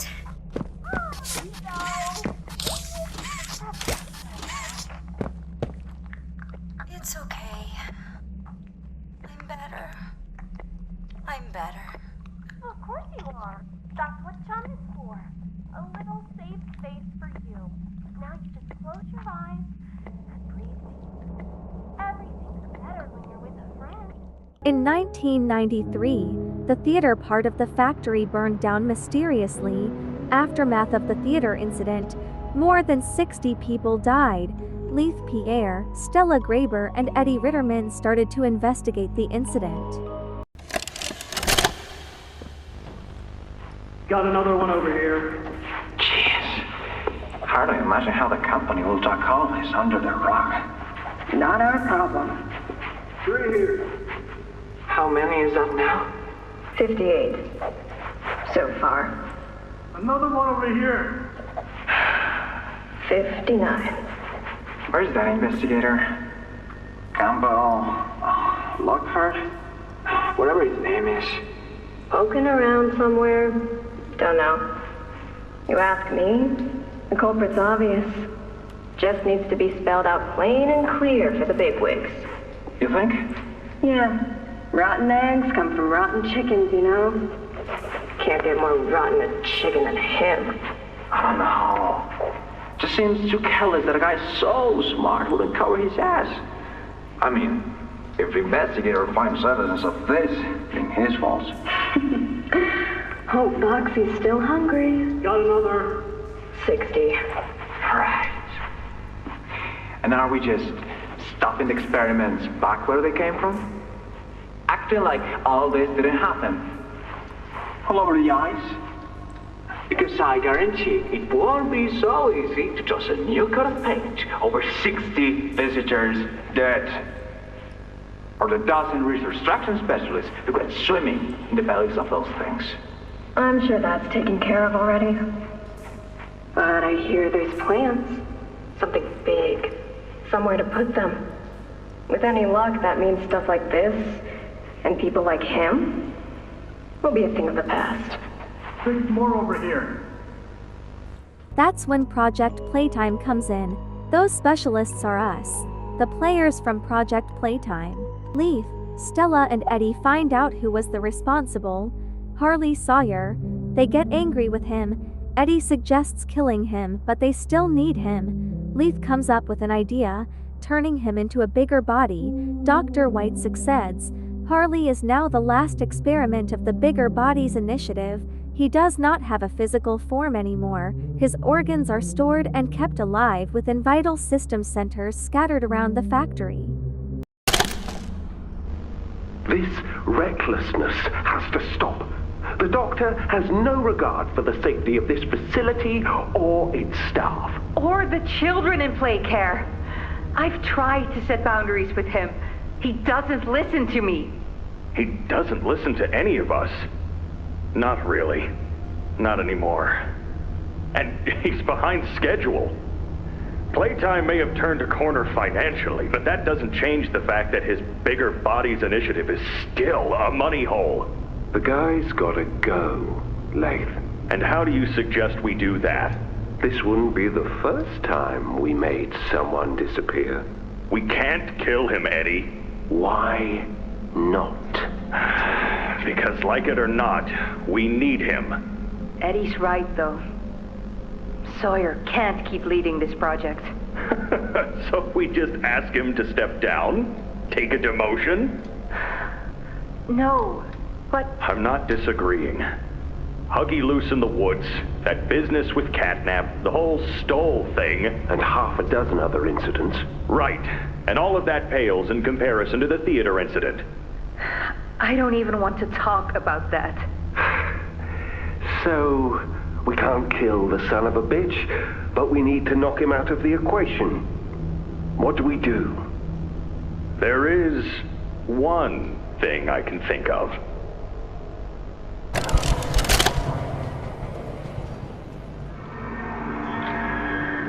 Oh, it looks like he's waking up. Where am I? What is this? Oh no. They didn't. Those backstabbing traitors. Dr. Sawyer, can you hear me? White? White, is that you? Who else is in there with you? You enjoy watching me rise like one of them? My head feels like it's split in two. This is wrong. You must have done something wrong. Some disorientation is to be expected. Who gave you the order? You spineless cowards. After all I've done for this project, for this company. I gave the order, Sawyer. Pierre. Of course it'd be you. You have no idea what kind of mistake just made. Really? From where I'm sitting, you're the one who keeps making mistakes that need fixing. We gave you so many opportunities to clean up your own messes, but you just couldn't do it, could you? What? You think you can do better? Nobody else can do what I do. You need my knowledge, my intellect. Why do you think you're sitting in there right now and not in Boxy's stomach? Let me tell you how this is gonna go, Sawyer. From now on, you're here to give the lab boys answers when they need them, and carry out procedures when and how we tell you to. That's it. You'll be an open book to us whenever we want. So fight, or give in, or whatever, because either way, we own the infrastructure you're wired into. You'll die for this, Leaf. When I get my hands on you, you're a dead man! His temper is a bad look for you, Harley. They still continued to experiment, but Harley was the last bigger body. They got everything they wanted. Money, employees who are not real humans. The creator of Bigger Bodies Initiative is now a part of it. Nothing lasts forever. At the end, they got what they deserved. Preston Willard, Stella Graber and several other employees were fed up with these experiments. They regretted experimenting on children. Preston was going to quit, but he was insisted on staying. Then he emailed Stella about his regret, and it turned out she was feeling the same. With Omni Grab Pack Hand, which lets you access specific areas, Stella opened all the cell doors in prison. At the same time, the prototype was thinking of a rebellion against the employees. Thanks to Stella, he could carry out his plan. On August 8, 1995, the most important and horrifying event, called the Hour of Joy, in Poppy Playtime history happened. With the prototype's command, all the experiments turned against the employees and unalived them. Only a few employees survived that day. About 20 minutes before that incident, Kissy was being transferred to the Playcare.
following message is for all Playtime Company employees.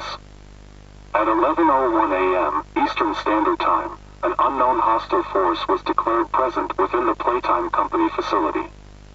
Personnel are to begin enacting emergency evacuation protocols immediately. Leave all personal belongings. Do not engage with any hostile individuals. If no exit path is available, seek shelter in a hidden location. Use blankets or pillows to cover your body, and remain silent. Do not look through any windows. Do not open doors for any individuals. Do not make eye contact.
Final log.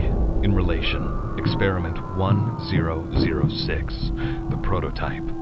Coordination and cooperation is evidently within his skill set, as well as the skill set of all other experiments of his type.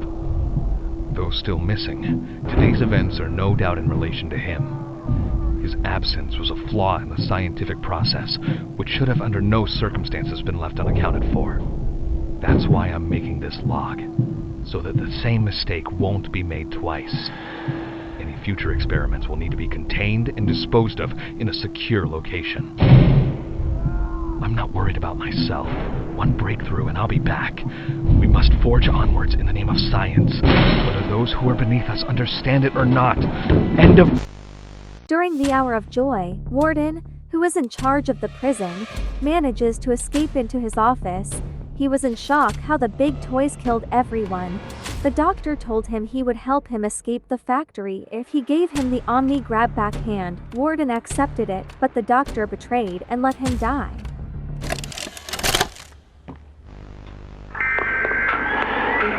Oh God! No! No! No! No! No!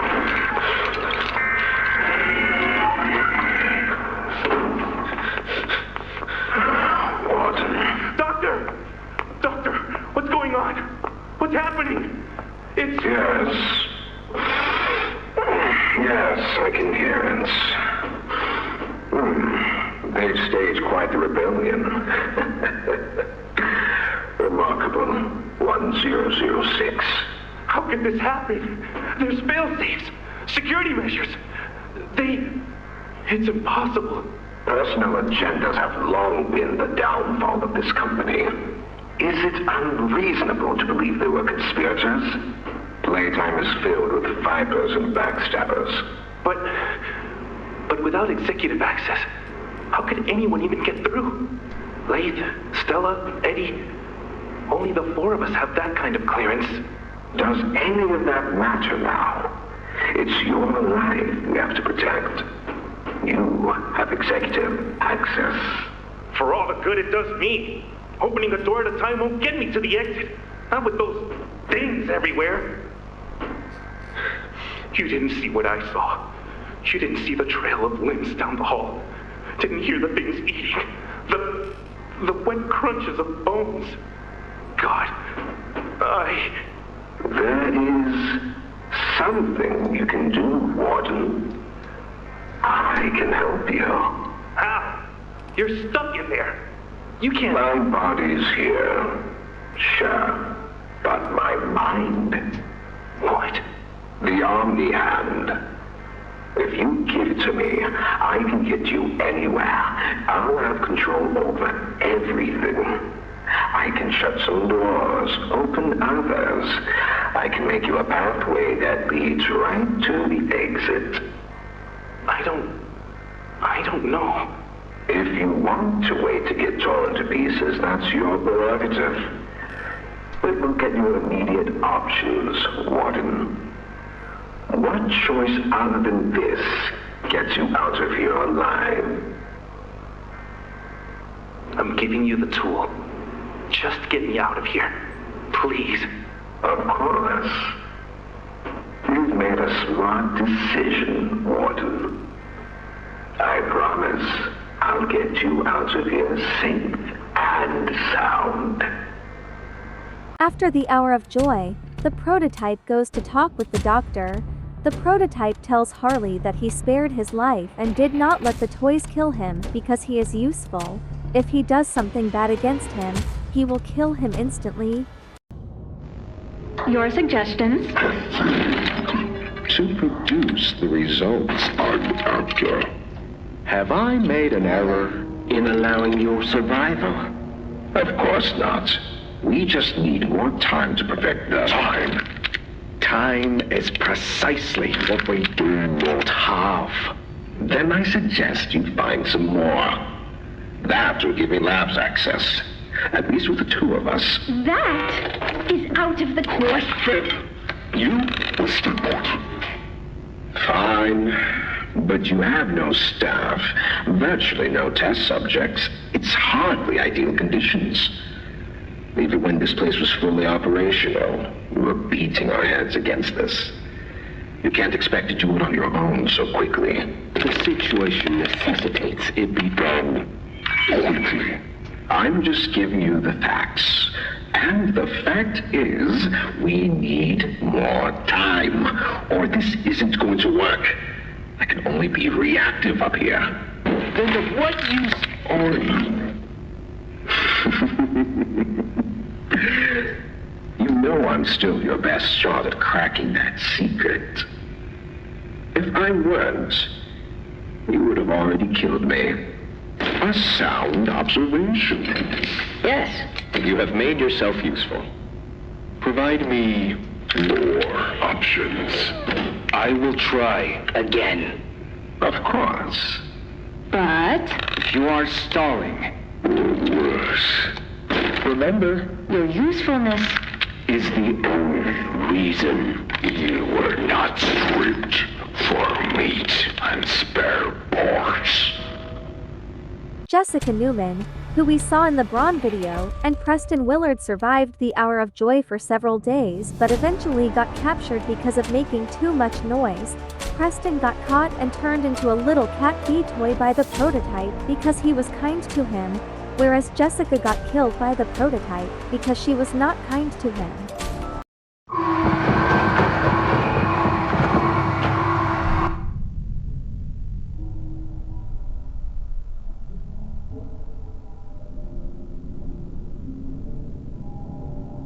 Things are quiet out there.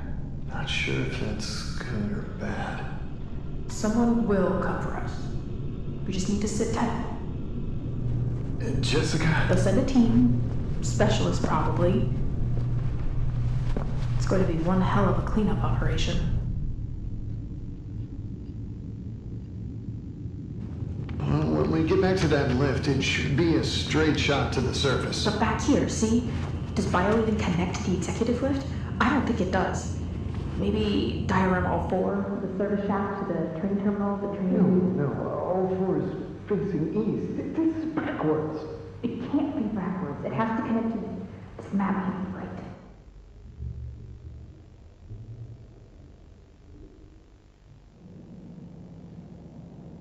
Once we're out, where will you go? Well, I suppose I'd owe my wife a few explanations, wouldn't I? Not that that makes up for anything. At least you have a life to go back to. Growing up in play care, running back as soon as I had my degree.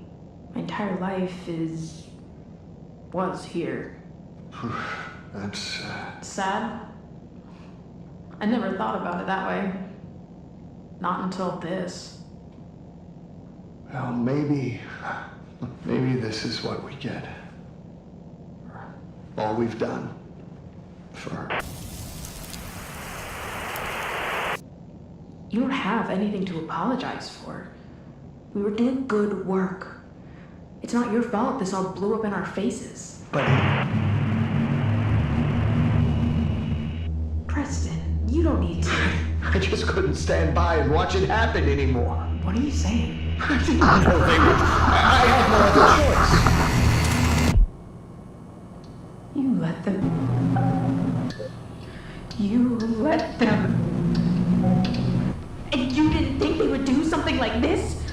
Tell me this is some kind of joke. My God, how could you do that? Not just me. There were others, and we all knew this wasn't right. I think you know that too. No, don't try to rationalize it just because you got cold feet, because you couldn't stomach the work. Oh, the work. The work was wrong. It's not that simple. You were still a part of it as much as the rest of us. We were supposed.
Oh.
Dr. Newman.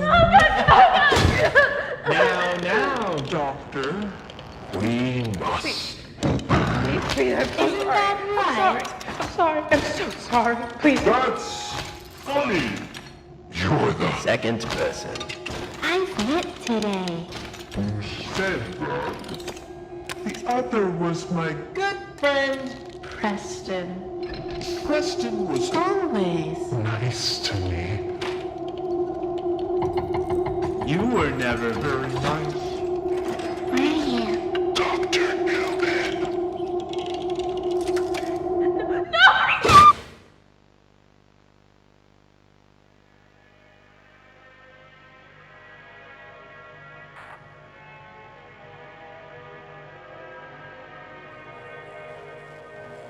I'm so glad you were there when I needed you. Preston?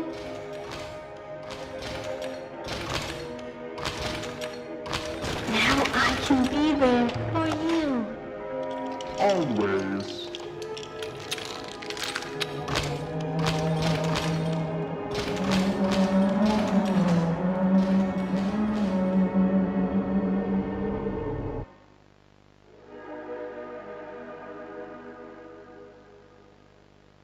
Now we know that the prototype is capable of creating experiments. In the Hour of Joy, no children were harmed. The prototype hid them in the labs. Bigger body toys ate the corpses to stay alive, and when there was no food, they ate the little, weaker ones. After the Hour of Joy, Catnap locked Miss Delight and her sisters in the school because they wanted to kill the children. Miss Delight ate her sisters in order to survive. Where are the kids? Please, where are the children? Are they in the same place as the employees? No. Are the children safe? Yes. Oh. Can I see them? No. And that was it. That's all he'd tell me.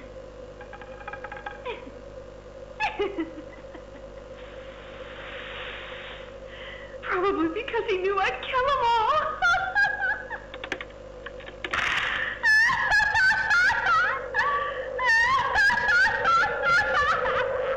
Let's watch a VHS tape about Poppy speaking about the aftermath of the Hour of Joy.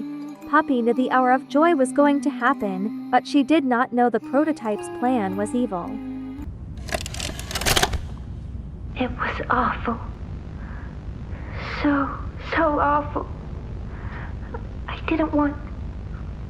This wasn't what I thought we were gonna leave. Leave the factory. Not this. All those people.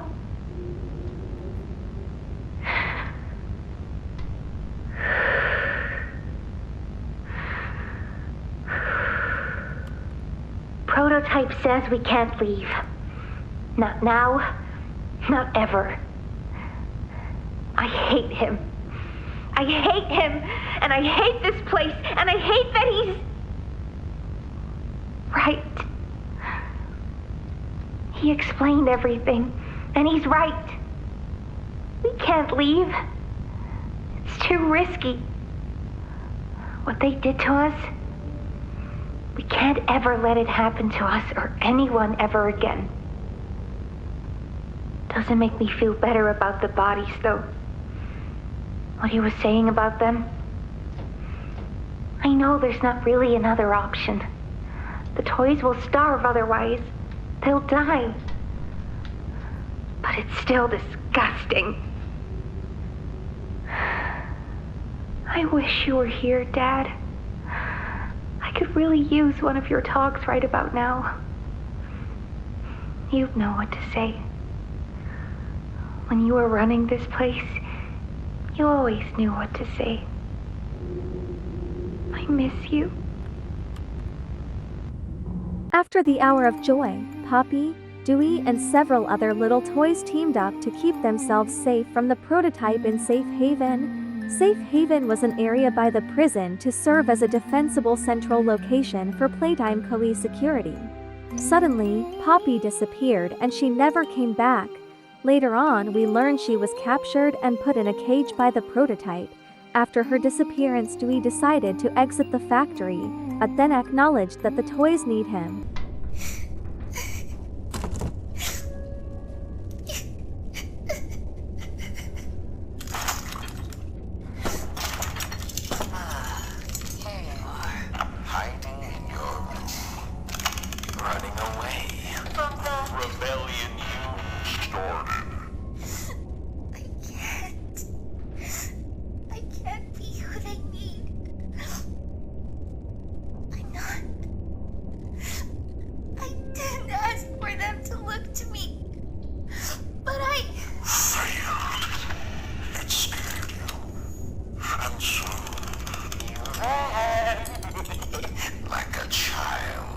Prototype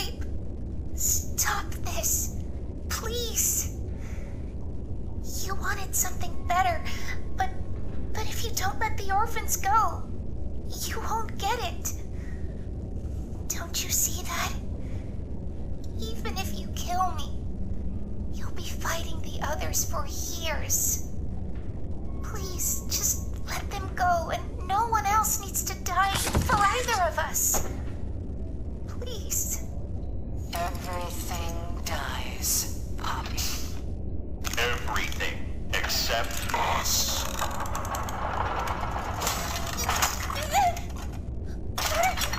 Refuse truth. Refuse reality. You orphans can never go free. Otherwise, we'll be left with... And infinity will be lonely. One way to make you see this. No! Playtime! Please! Stop! Please!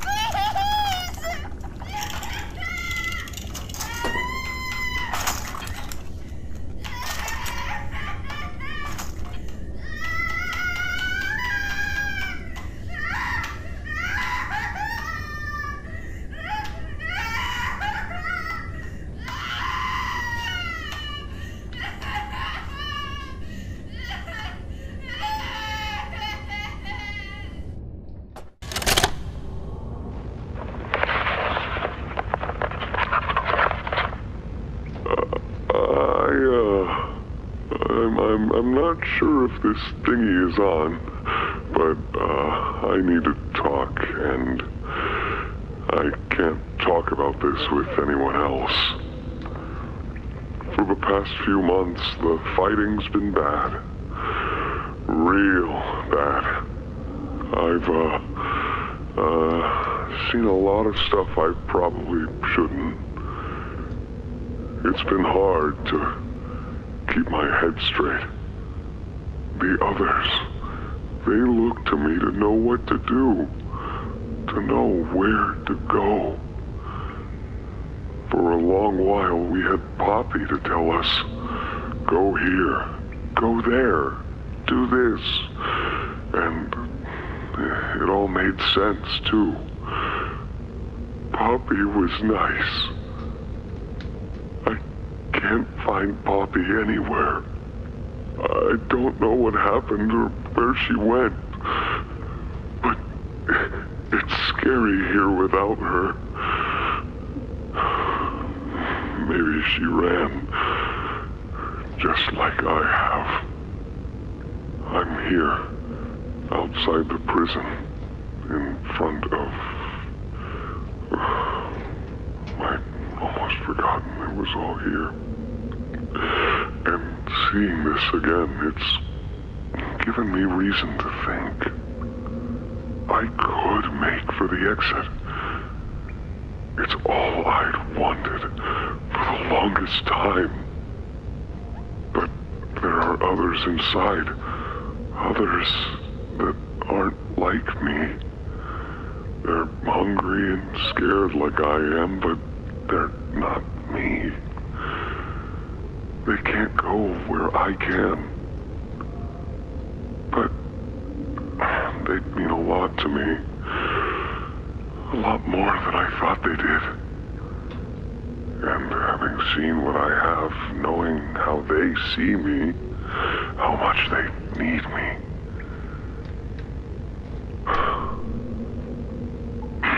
I'm going back. I wanted to make this in case I ever doubt or forget that. Just play this and remember. Yeah. Yeah. That's all. See ya. One-time bigger body version of Hoppy Hopscotch and an injured friend arrives to safe haven after being attacked while carrying supplies. Hoppy explains to Dewey that they lost everything in the attack and had to run away. Dewey tells them to stay the night to stay safe and promises to help Hoppy find more food for Playcare the next day.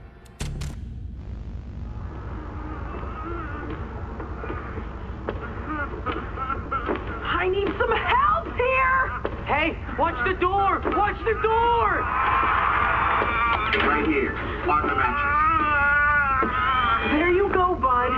You're okay. Okay, look at me. I'm a mess. Poppy? What's going on? We were trying to bring supplies back up to the elevator, but we got jumped. Had to turn all the way back around. They took everything we had. Right after one of them picked my leg. How is he, Doc?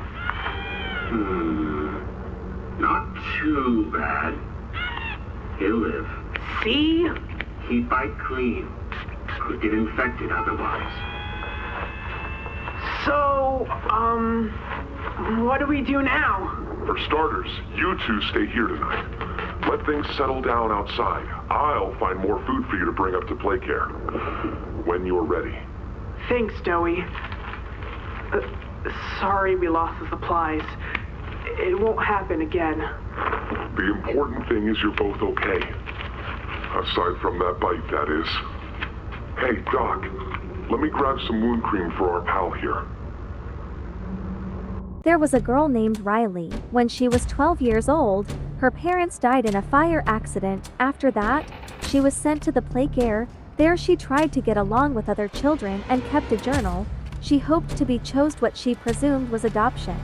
In early 1995, she was chosen, but to her surprise, she woke up days later in a body that was not hers, remembering flashes of being cut open and having organs removed.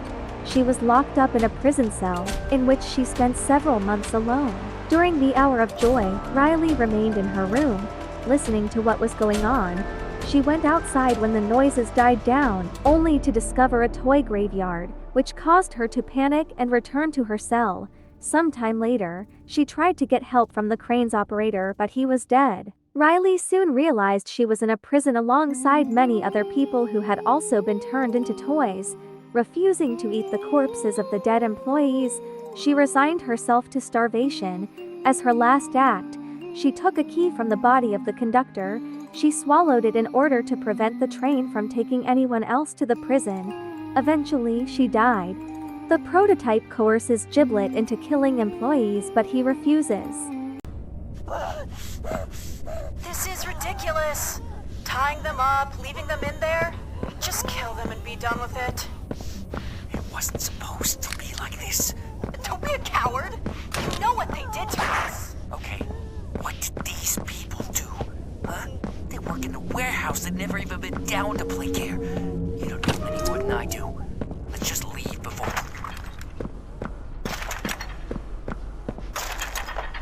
Survivors. In there. He tied them up. Why? Because he's soft. But this isn't... I can't. I just can't. You can. You have to. No, I... They can't leave. And they can't stay. But I never wanted this. Grunt is inconsequential. We agreed. We do this. Together. When Braun eats, we all eat.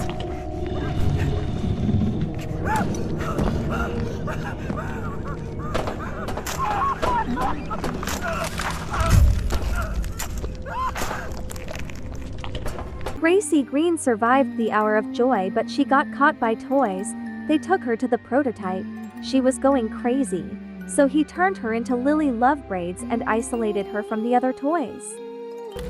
Hey there, friends. It's a sunny day. Miss Gracie. You're Miss Gracie. You have a first name. What was it? What are we talking about, Miss Gracie? Is this another lesson? Just ignore her. Here.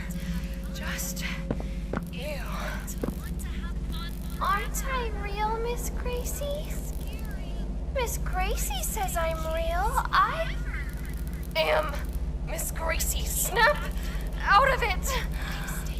Silly. She's on the screen. She's not actually in the room with us. Look around.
Thomas, are here to be.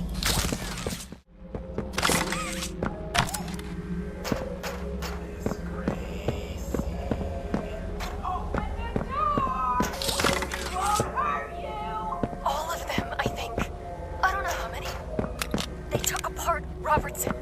They literally took him apart, Todd. Just sit. Security forces will get you. Mass casualties in the game station. Don't tell me to sit, Todd. These little monsters are trying to kick down my door.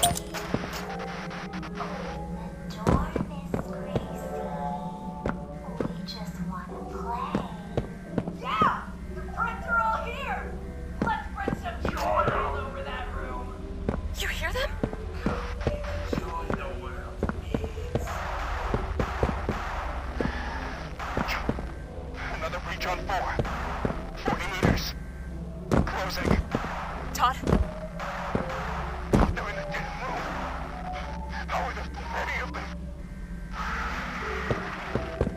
Todd? Todd!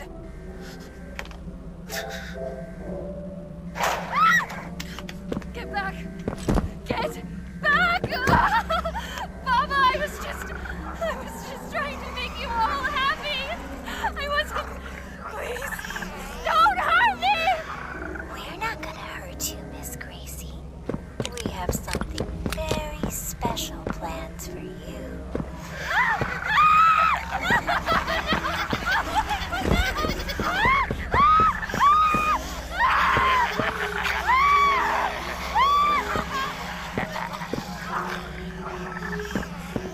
Backstory of Poppy Playtime ends here.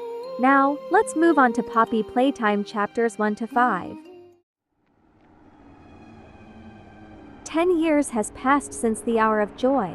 We, as an ex-employee, enter the factory after receiving a message and a VHS tape. It says everyone thinks the staff disappeared 10 years ago. We are still here. Find the flower. We can notice there are 2 grammatical mistakes in the text. Someone is trying to lure us. In the factory, after solving a puzzle, we get a blue grab pack hand. This hand lets us open some doors and grab things. We open the door with our new hand and see tall Huggy Wuggy standing in the middle of the room. He doesn't do anything, but if we look closely, we'll see his fur moving. When we turn the electricity back on, Huggy disappears.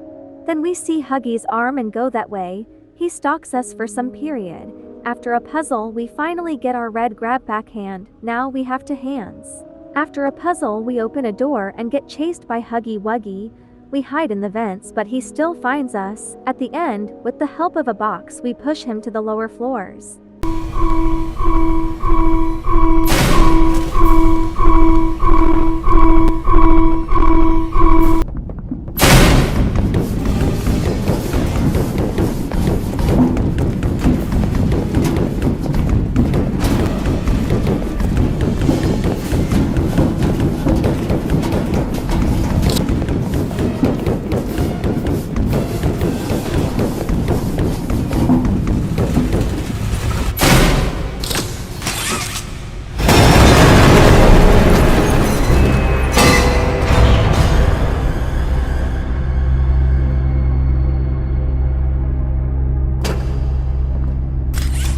We find the flower that we were looking for.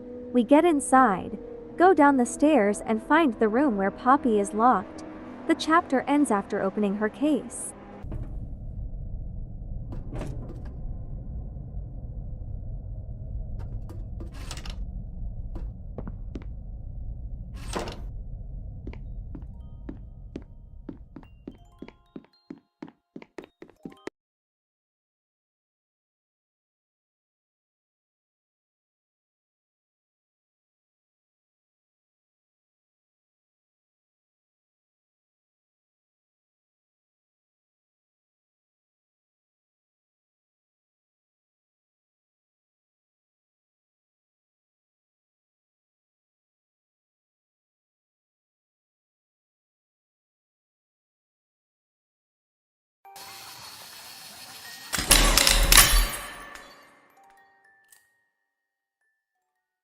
You opened my case.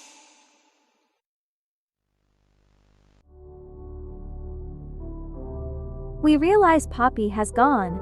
We get a key for Elliot Ludwig's room, then see Poppy there. Together we head to the game station. Poppy tells us to trust her and suddenly gets kidnapped by Mommy Longlegs. We go to the way where she went, then we encounter Mommy. She pulls off our red hand, she yaps and lets us go to the game station. Listen, I'm going to need you to trust me.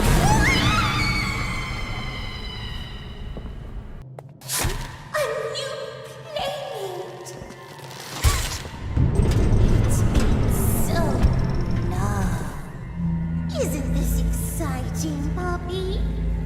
Very exciting, Mommy. Mommy heard that Miss Poppy was going to just give you the train code to escape. Now, how is that fun?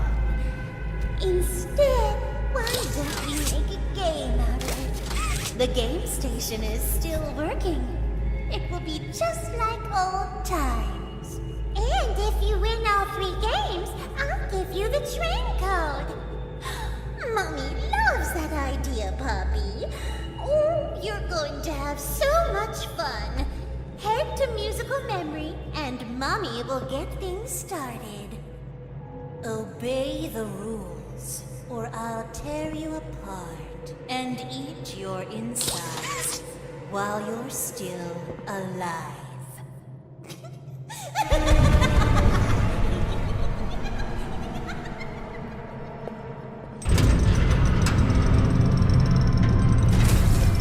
We go to the first game, called Musical Memory. We get a green grab pack hand. It has a feature. It can stock electricity in it. Do you remember how Theodore died? The game starts. We complete the game while Bunzo Bunny tries to attack us from above. After Musical Memory, Mommy gives us the first part of the train code. We go to the second game, Whack-a-Wuggy. Mommy gives us the second part of the code once we complete the game. Later on we see Kissy Missy. She helps us and goes away.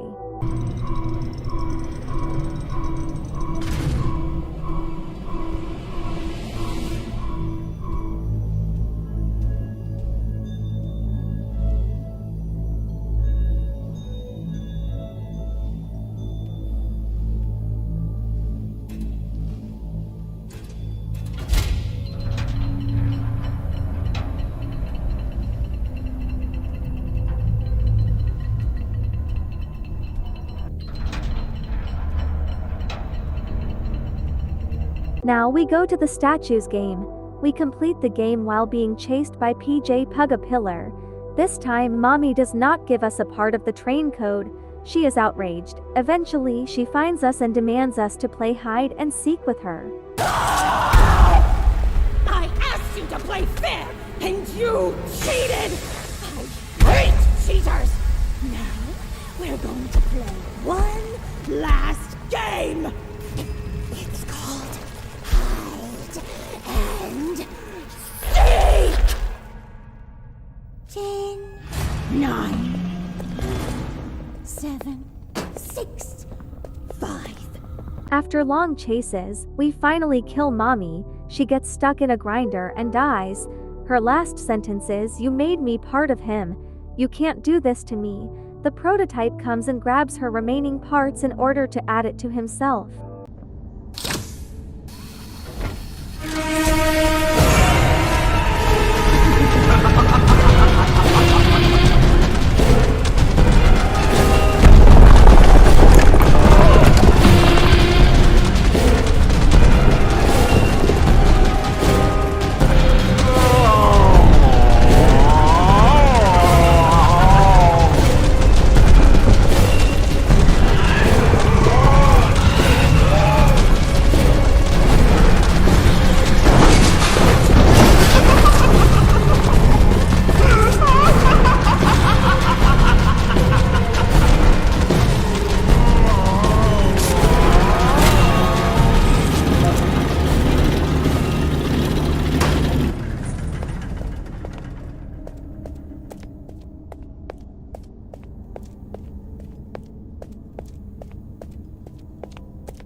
We find and release Poppy, then we start the train with 3 codes. Our mission is to leave Playtime Factory, but suddenly Poppy changes the route. Ad tells us we can't leave. With the increasing acceleration, our train crashes near the playground. The chapter ends.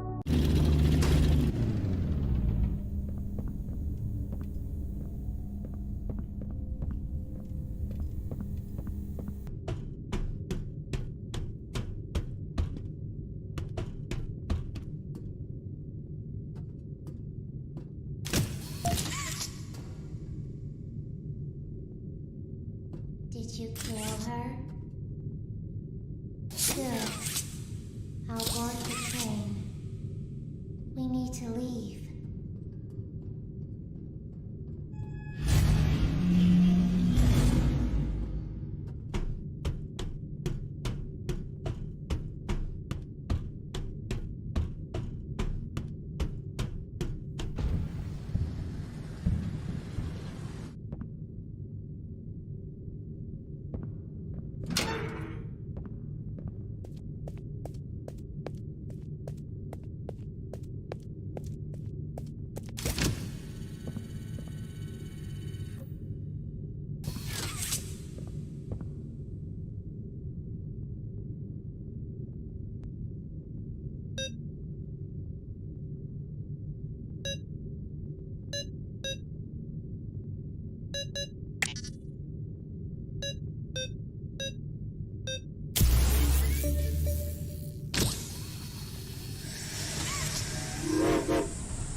Perfect to lose.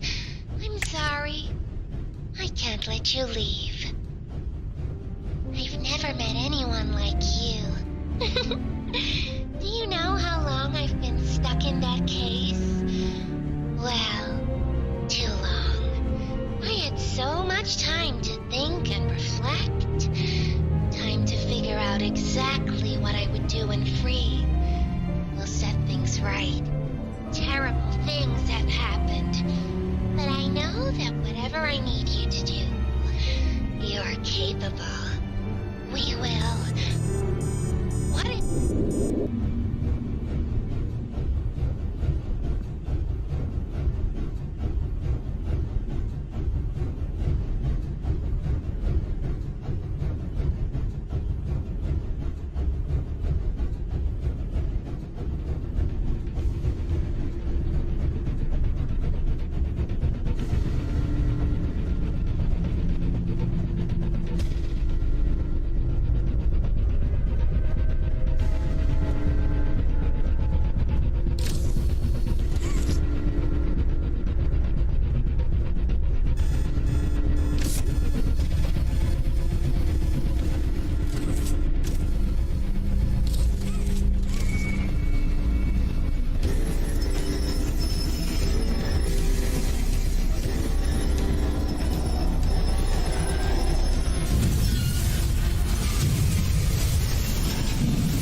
After the train incident, we find ourselves in Catnap's mouth.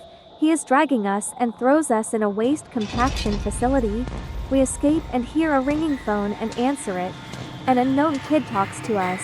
Eventually we learn his name, Ollie, and enter the playcare. S-M-I-L-E every day! When you are down and out, no need to frown and pout. The Smiley Player's here to say S-M-I-L-E every day!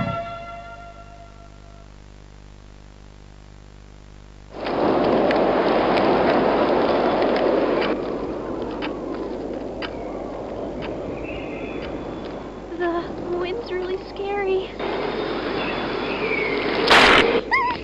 I can't sleep. Hey, we'll be okay, guys. I promise. All winds blow away. Eventually.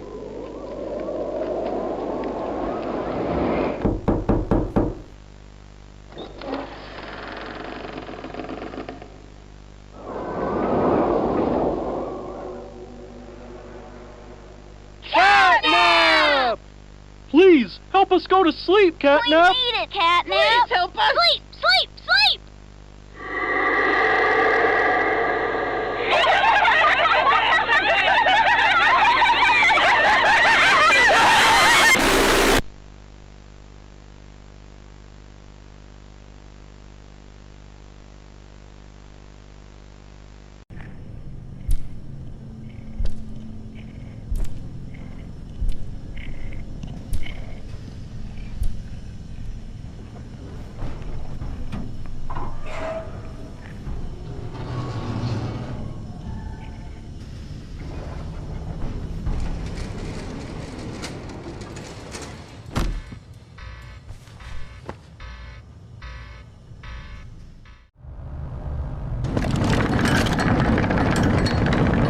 Hello, my name is Elliot Ludwig.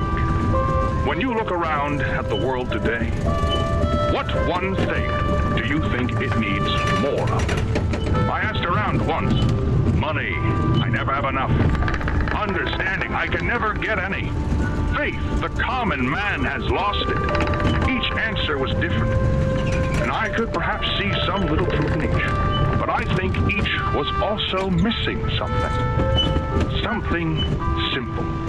You see, not one of them could muster a smile.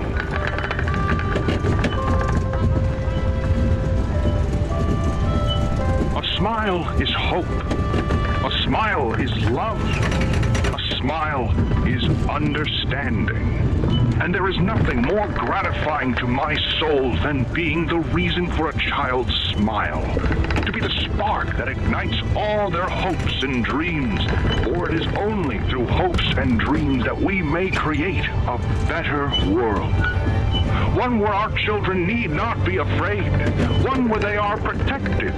After all, this company and its toys are nothing without them. These children deserve to smile. They deserve to love. And they deserve a safe home. That is why it is with enormous pleasure that as the founder of Playtime Co., I announce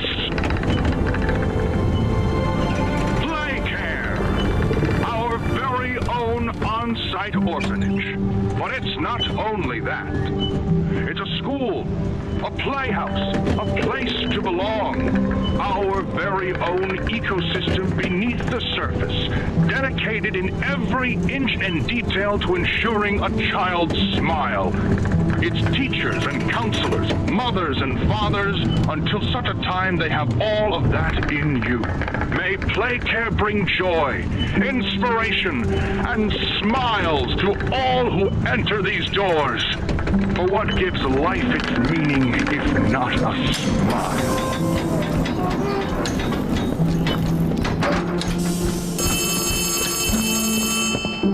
There are 6 locations in the Playcare like we saw in the previous parts: Home Sweet Home, School, Playhouse, Counselor's Office, Toy Store and Gas Production Zone. We get Grab Back 2.0 and 2 new hands: Purple Grab Back Hand, which lets us jump in certain areas, and Orange Grab Back Hand, which lets us shoot flames. In Home Sweet Home, he accidentally breath poppy gas and hallucinate. We see Nightmare Huggy Wuggy. Then we wake up and see Kissy Missy again. She is looking at her photos when she was a kid before Bigger Bodies Initiative incident. We leave that area and Kissy jumps on us. Suddenly Poppy appears and convinces her. Poppy tells us that she did not let us escape, because she needs us to defeat the prototype.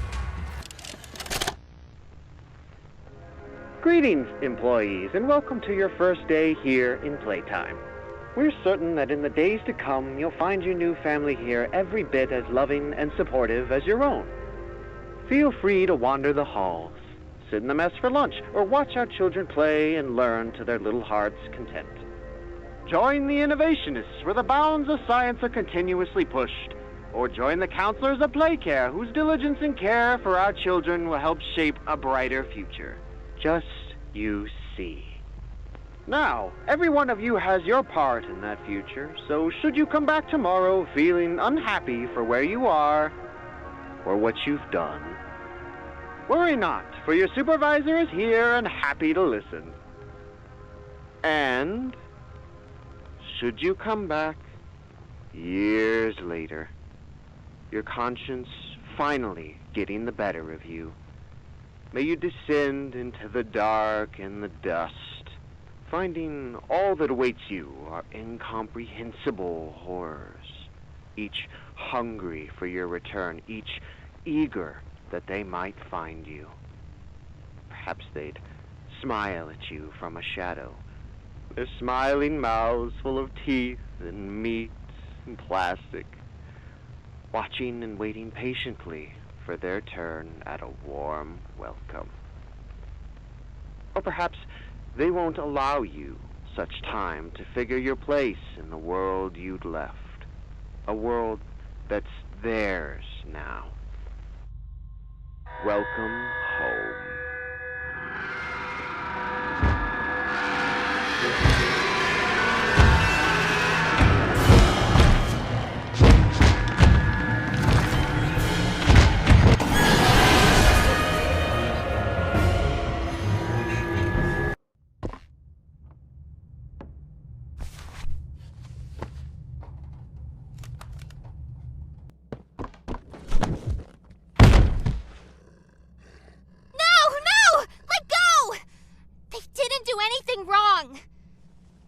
Actually here to help. This place makes her tense. I'm glad that Ollie could help you get this far. He's the reason we found you at all.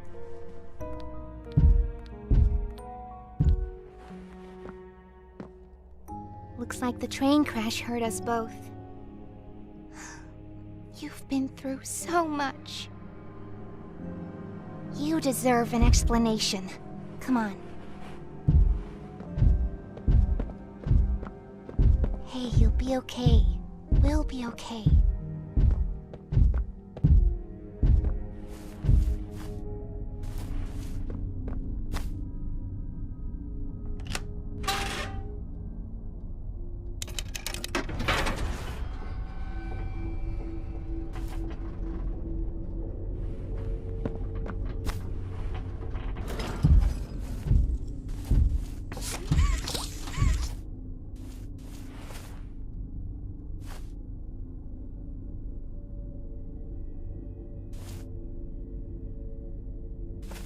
Listen, I'm not your enemy, but I can't just let you leave.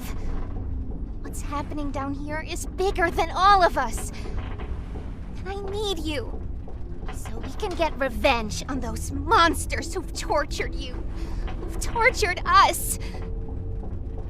They didn't act alone. They're disciples of the original, the prototype. Do the honors?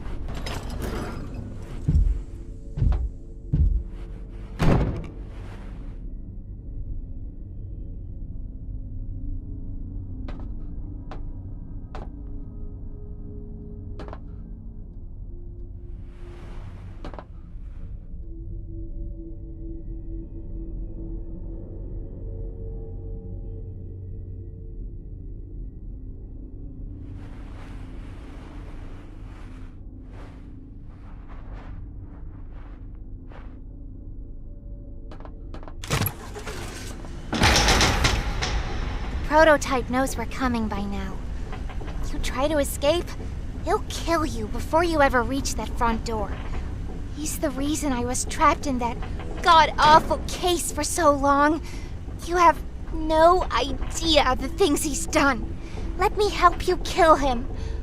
Let me help you save everyone. We've all seen you, how capable you are. You killed Huggy. You killed Mommy. You freed me. You are perfect for this. Catnap is coming. He's the final obstacle the prototype has placed against us. We can't stay here. Keep yourself safe. Ollie will call you. And yet, something unforeseen happened. You are perfect.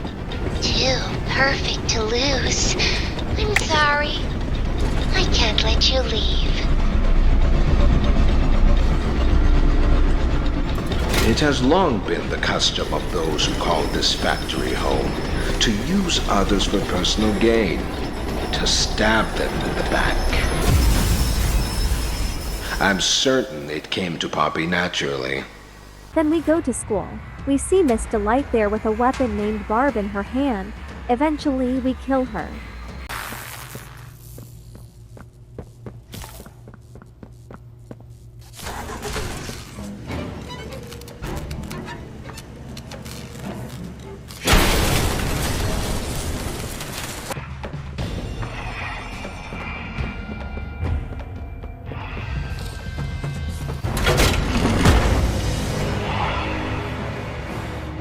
Now we are in the playhouse. We see Little Ruined Smiling Critters and Bigger Body Dog Day. He is chained up. He says that he is the last member of Bigger Body Smiling Critters who is alive except Catnap. The little ones get inside Dog Day and chase us. We escape and leave Dog Day behind. You're Poppy's angel. Come to save us. Nothing left to save. Not here. Nor at Catnap's home, Angel. Their home. A myriad pairs of eyes are on you now. Watching, waiting, hungry. They want nothing more than to crawl beneath your skin and eat away at you bit by little bit. Fill what feels empty inside themselves. That thing. Catnap, the prototype is his god, and this is what he does to heretics. These little toys follow Catnap to avoid that very fate, and in return, they are fed. We try to fight it, the prototype's control. I am the last of the smiling critters. Listen to me. You need to get out of this place. You need to live. You and Poppy could fix this. End this madness. The torment. Oh no. Oh no. Leave me. Please. Just go. Run!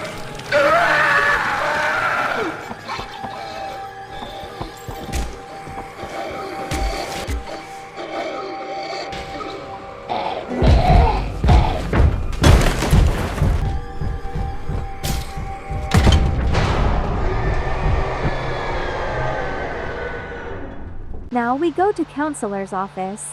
There we get jump scared by Catnap. He takes our mask, so we end up hallucinating.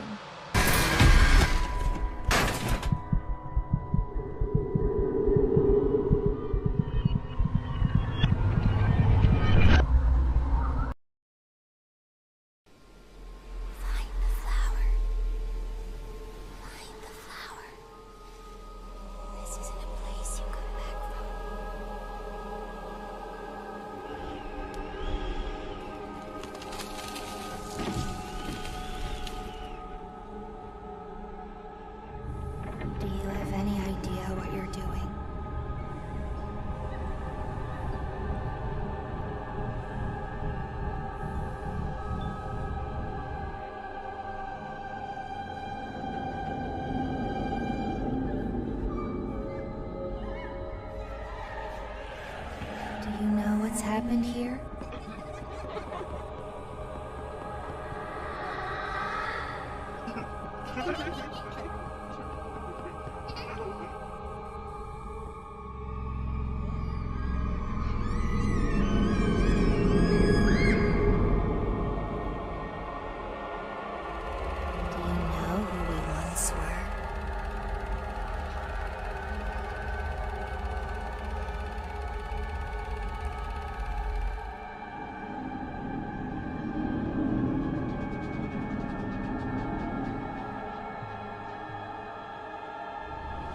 See why we have to end this?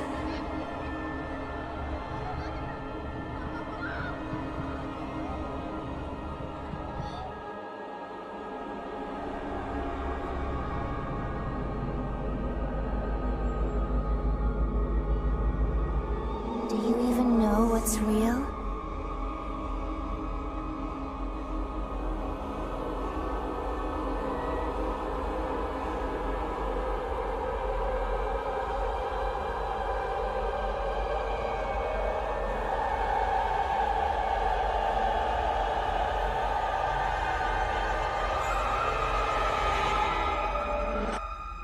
No, you don't.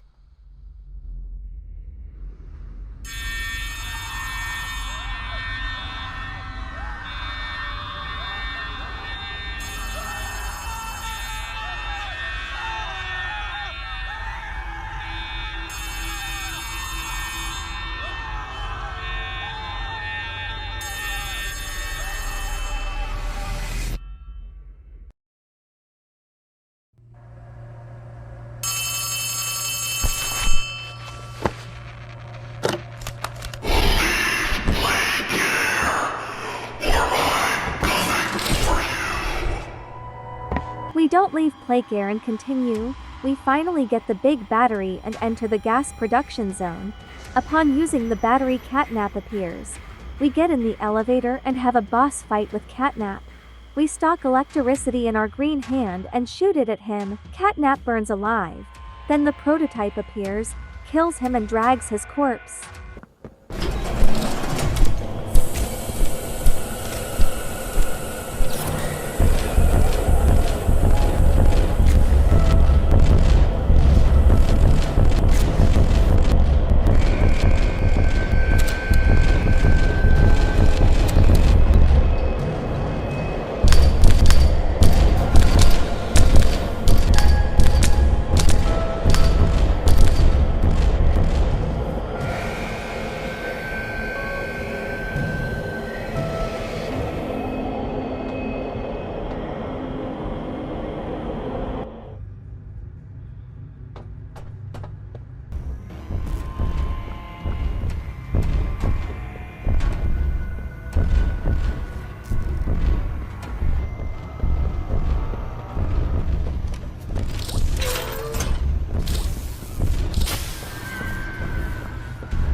We find Poppy.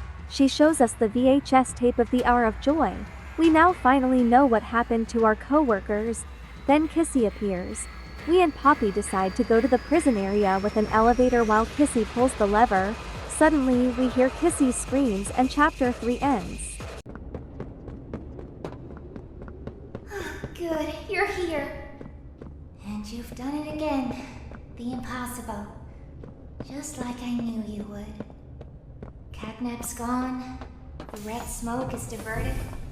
Everything is falling into place, thanks to you. But if we're to keep going, then you deserve to have the truth. came back because of your coworkers. You want to know what happened and why. This is your answer. We called it the Hour of Joy.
So long.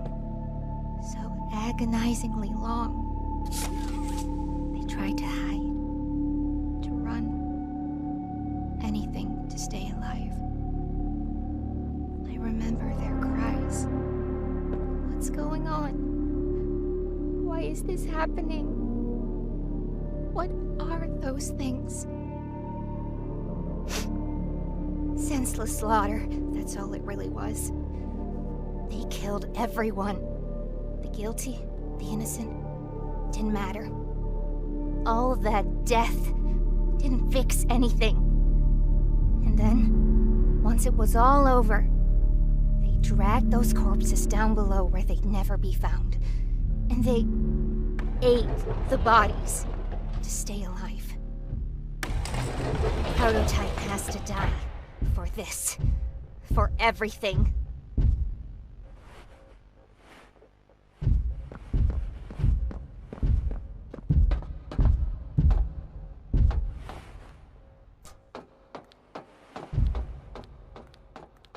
Soon as we reach the bottom, we'll send the lift back up. Just hold tight, okay? After you.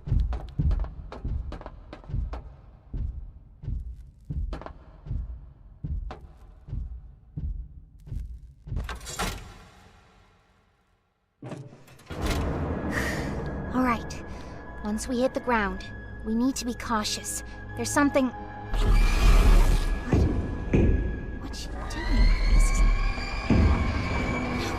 No! We're coming! Just hold on! Come on, go faster! Easy!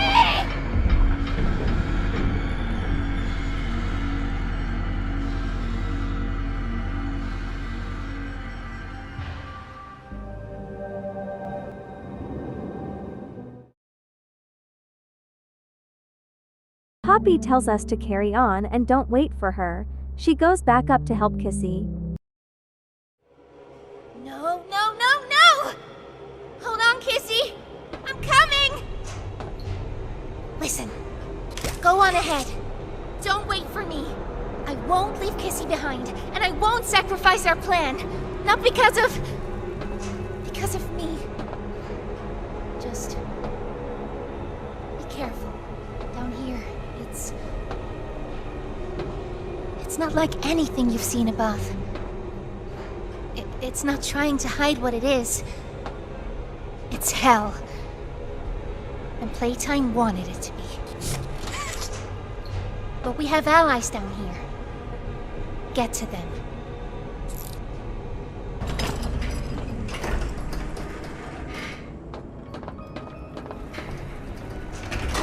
time to save the orphans. Follow the red smoke, and look out for... We arrive to the prison and Ollie calls us after a long time.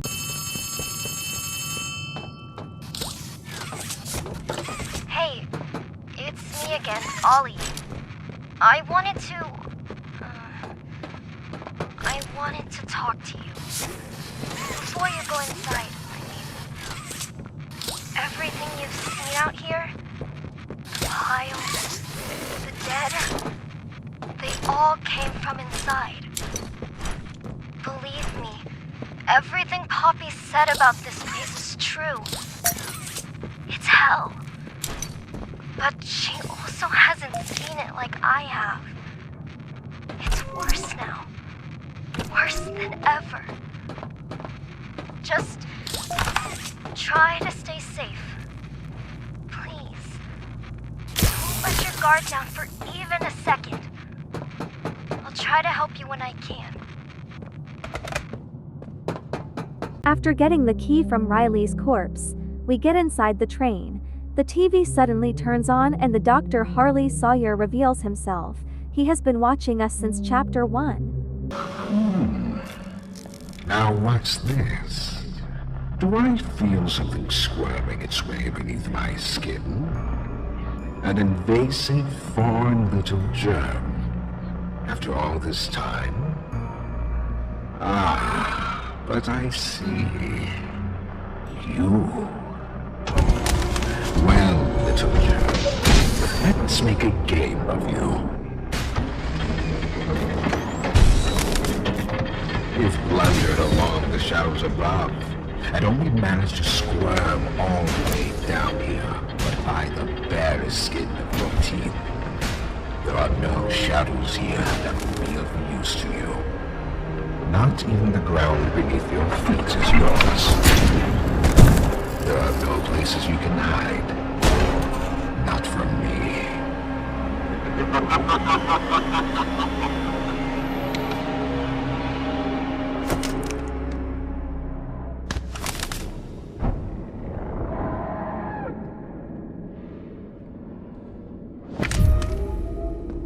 In the prison, we find a red grab pack hand and equip it, then we encounter Yarnaby. You know, I never thought I'd see another like you. A human. Certainly not an employee like you. But something makes you different. I can tell that much. Though, I can't say what exactly that something is. Not yet. The others you faced, 1170, 1188, 1222. Been there, done that. Let's try our hand at something a little different. Oh, Yarnaby.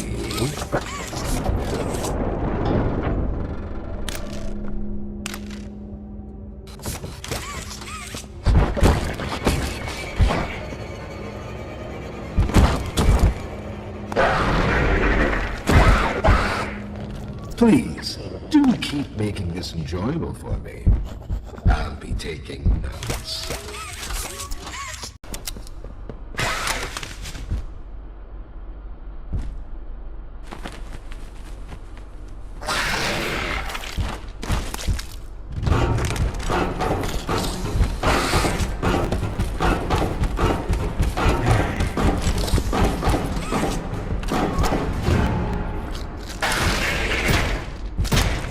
Dewey is our ally.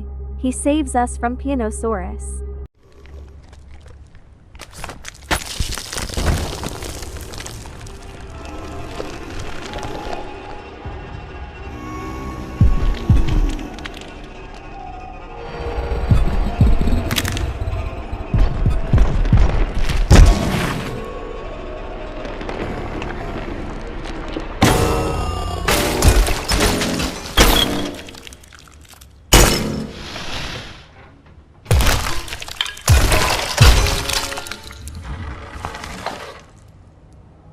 Now that hit the spot.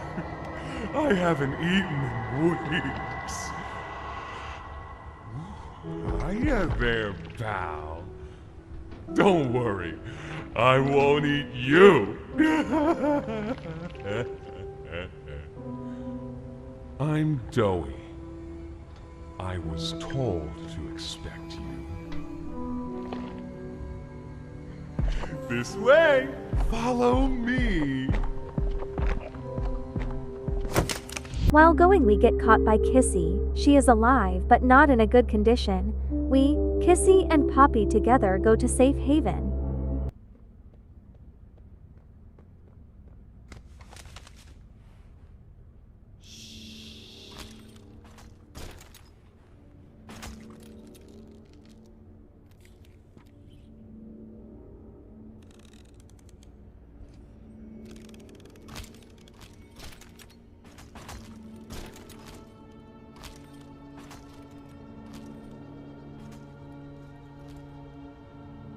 Showers.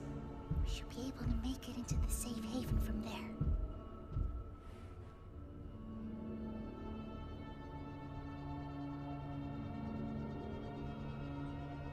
When I say so, we go. Go!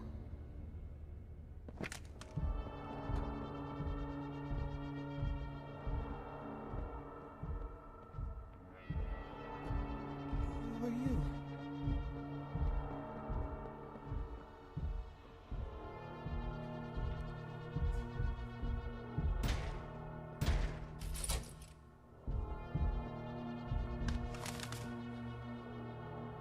Hurry! Close it! What's going on? What's... Kissy! Goodness. What happened? We need to get her help. Now! Poppy. Is that really right? Take her to one of the beds. I'll check the defenses. See if something's still outside. Just something. It's him. He's out there. You brought him down? We'll talk about this later. For now, I'll make sure out there is where he stays. Locking down Safe Haven. Reactivating the defenses. Over here.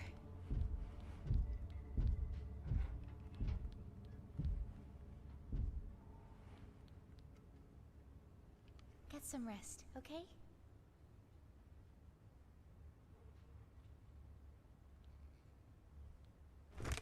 I didn't know it had gotten this bad. I need to make this right. What I said on the elevator, it's true. The orphans weren't killed during the Hour of Joy. They were taken. They're below, in the labs. The prototype's home.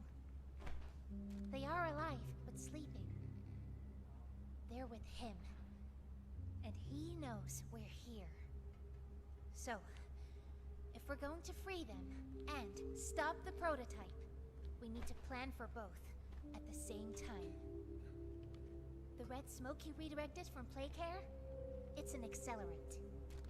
All it needs is high pressure and a little spark, and it ignites. The plan is this. We'll fill the foundation with smoke and line it with old mining charges. Then once you, me, and Kissy have freed the orphans, our friends here will blow this place sky high. That's our revenge. For now, go to Doughy. See what he needs. I'll be here. Hiya, pal! Got something I want to talk to you about. In here.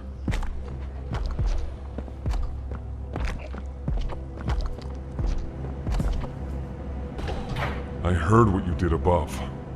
What you survived. If it's all true, then we need your help. The voice out there. The one in the prison. They called him the Doctor. Dr. Harley Sawyer. He was the scientist in charge of creating us. We don't know what he is, how he's still alive, but he works with the prototype. Hunting us, starving us, making us sick, and...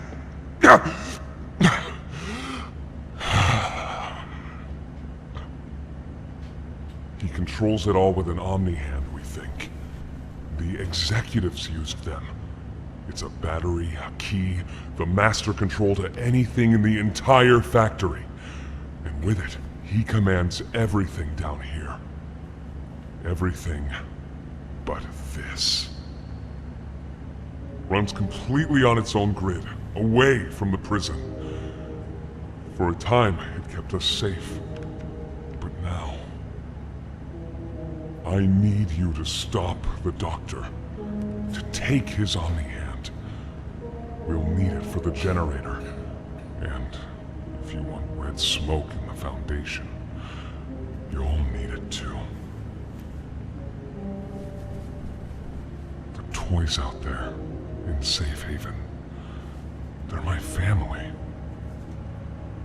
I understand what Poppy wants, what she believes is right. Destroy the factory, destroy him. But I ask you to consider, if we throw everything away, everyone, just to kill the prototype, how much do we waste? I know the others might believe it's right, that we should bury everything, but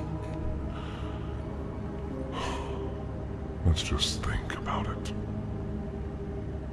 Head for the infirmary whenever you're ready to leave. There's sewer access inside. That's your safest path to the no man's land. And to him.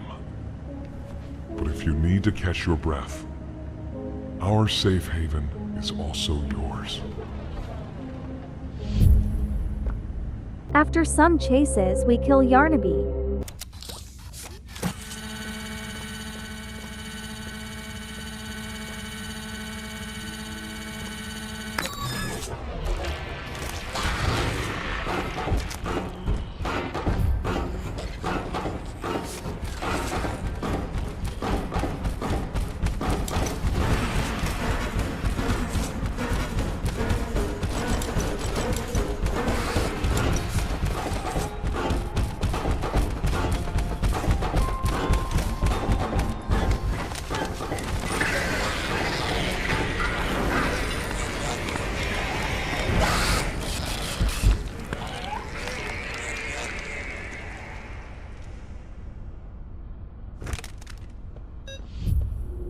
Harley Sawyer tells us so much while we try to kill his organs. Ah, and here you are. Just as I expected. It appears you are every bit what the prototype fears. And to think Playtime had someone of such rare quality and never noticed. Funny. I can't say I remember seeing your face before. I'm curious. Why come back? It can't be that a vague letter was your only reason. Was there someone you loved here? Someone you lost? Was it the pain of not knowing for sure that brought you here? The experiments killed everyone, including having to get back for. You know that, right? Yes. Poppy sent you her story, of course. Innocence is bliss. And she is oh so innocent. Did she tell you her part in the outrage? That she knew it was coming? Or did she leave out that crucial detail? Yes, that wouldn't surprise me. Has she not strung you along? Did betrayed you and told you only what you needed to know to do exactly as you ask. You've seen what they do to each other. All they want is violence. Look around. Evidence for it is everywhere. Once they had choice, once they were free, this was their creation. They've made him real and You realize the futility of this, don't you? Meat rots and loses its function. It's as replaceable as anything else. You're accomplishing nothing. Submit to their whims. Playtime hurt us. My experiments hurt us. Who cares about you?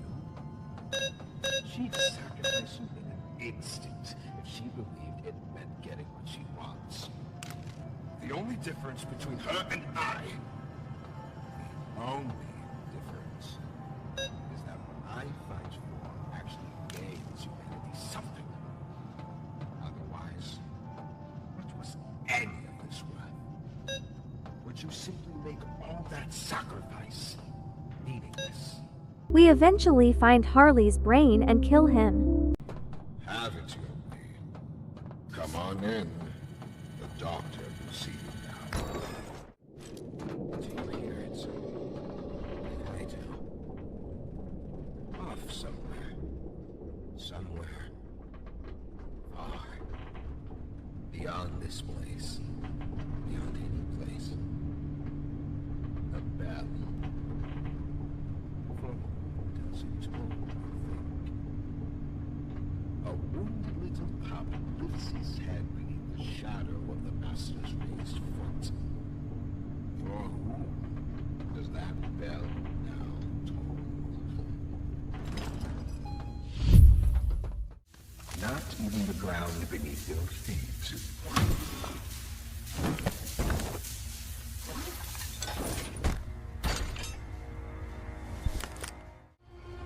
Elliott's machines are nothing to me. A childish fantasy. They won't serve.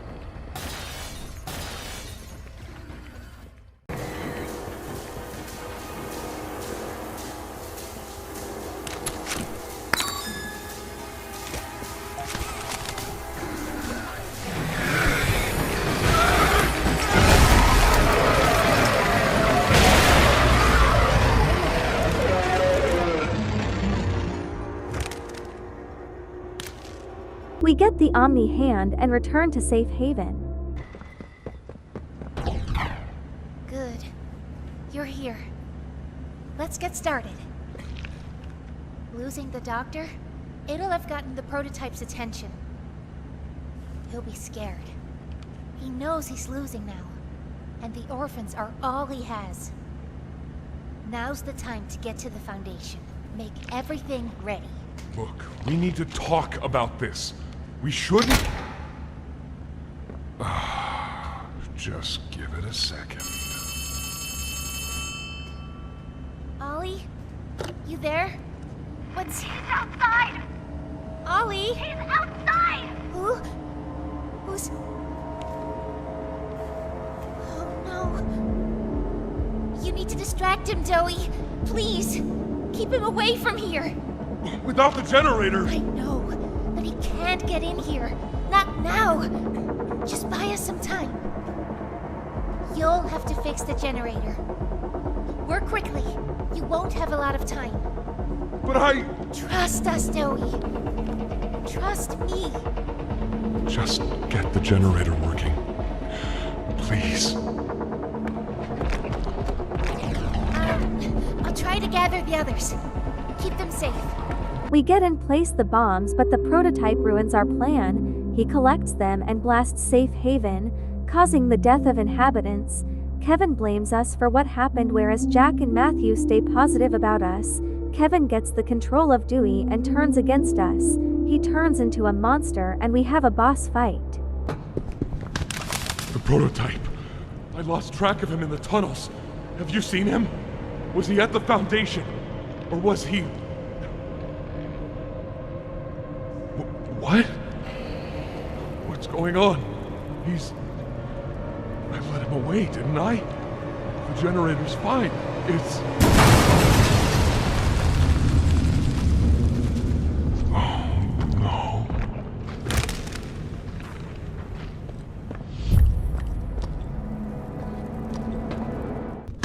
I'm sorry. I'm so sorry. I failed you. It was never what any of you needed. I was only made to hurt things. My fault. My fault. Hurt. Everything hurts. Hurt back. Always hurt back. Parents, scientists, everyone have to. My friends. He killed my friends. You. It all started with you. You and her. It was you who ruined everything! No, that's not true. They jump-started the generator. They destroyed everything! I'll kill you!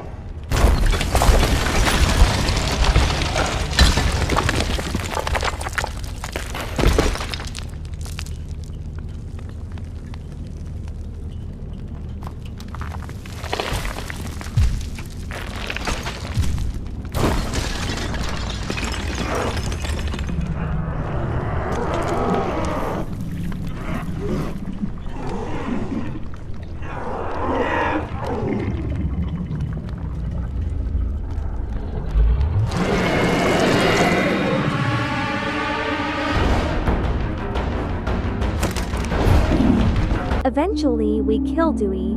Jack and Matthew say sorry for what they did to us, whereas Kevin is still angry with us.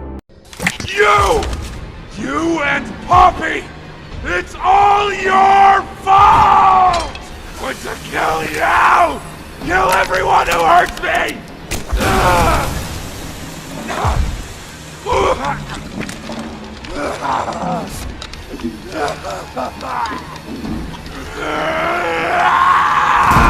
Can't trust anyone! The gentle voices lie! You lie! I'm trying to be better, to be who they needed. Not smart enough, not good enough, not...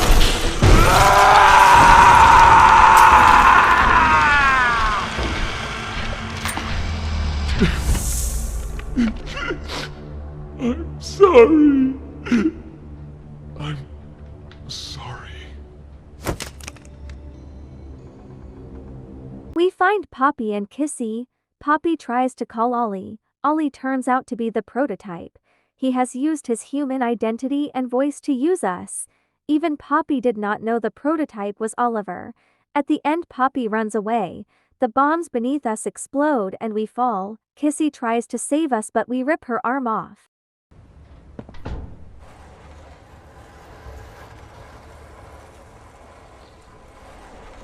Ollie! Ollie!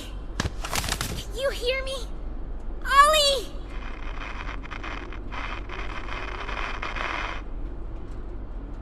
You! What did you do? Why did you kill Dowie? Do you even understand what happened? The prototype, Did you even plant the explosives? Ollie! Ollie, answer me! Please.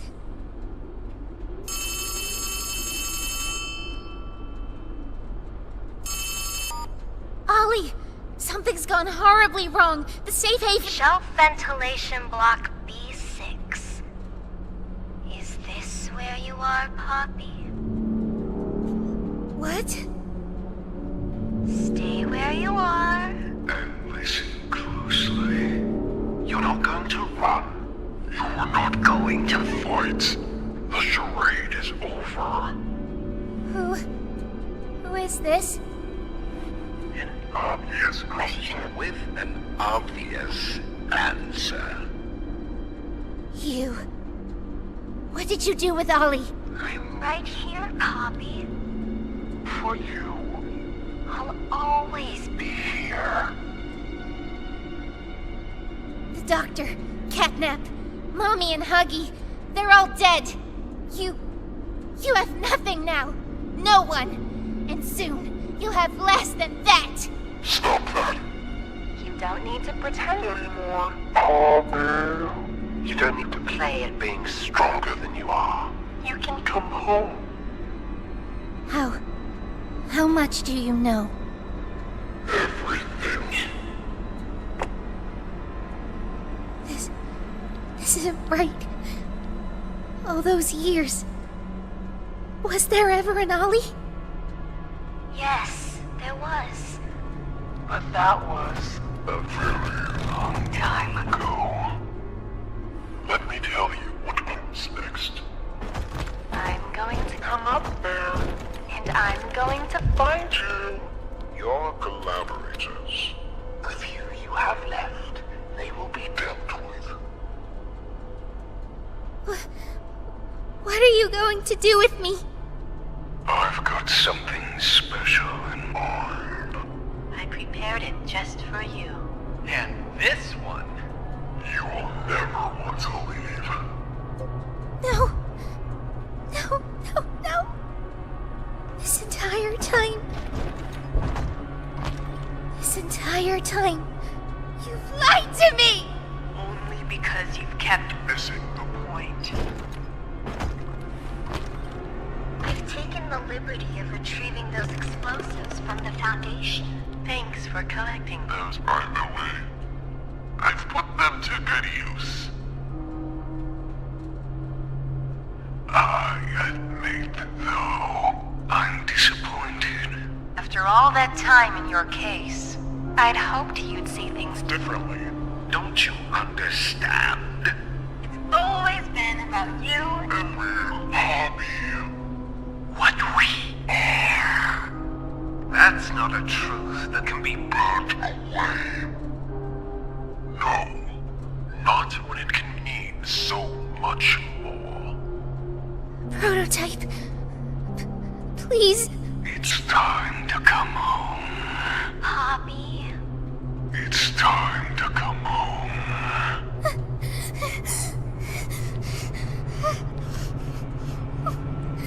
I can't go back in the case. I can't. I'm sorry.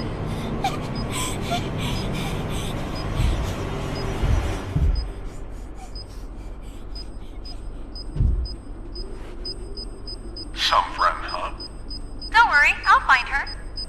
As for you two, try to land on your feet.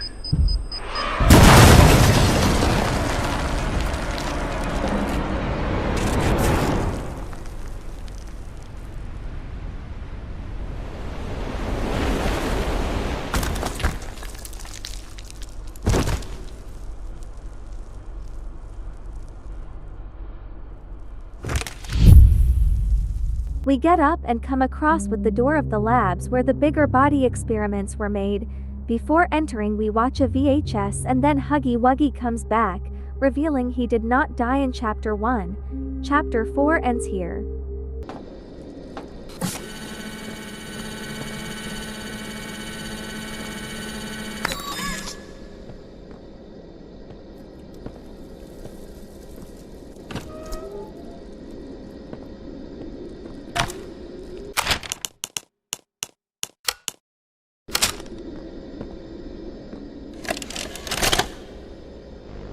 Hi, my name is Leith Pierre, and I'm the head of innovation here at Playtime Co.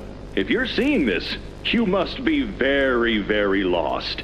Well, rest assured, friend, our state-of-the-art laboratory is just up ahead. Why don't you just go on inside and tap one of our scientists on the shoulder? Tell them you're lost. They'll be glad to help. all right. Let's be honest. You're not supposed to be here. This is the single most high security, high clearance section of the whole factory. When someone finds you down here, you will be shot. And before you get any ideas, don't think you can just sneak away either. No, the second you put this tape in, it set off an alarm. So if anyone's home, they know exactly where you are. Pretty nifty, huh? Security is very important to us here. If I were you, I'd start running.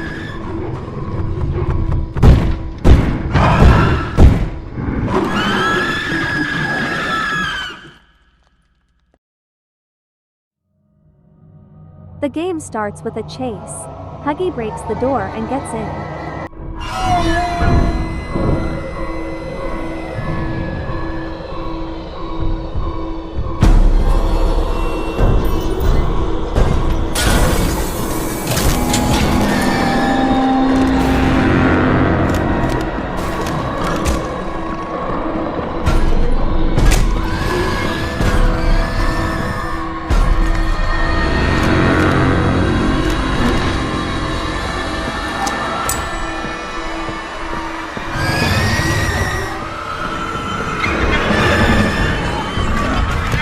We get in an elevator, but Huggy won't leave us alone. He steals our whole grab pack.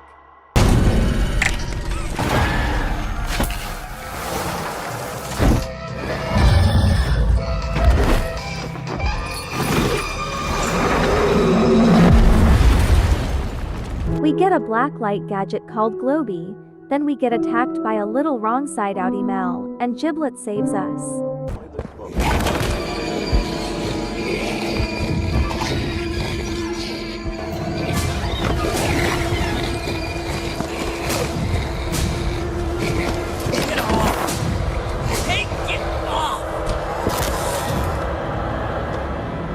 You alright? You're not... You're the one they've been talking about! The one who put Mommy in the grinder? Who gave the cat a nap? Down here, they're calling you the Playtime Butcher. What are you doing all the way down here? Is Poppy... I mean... You were with her, right? And the rest of them? Up at Safe Haven? I heard things. We can't stay here. I got a place. Just follow me.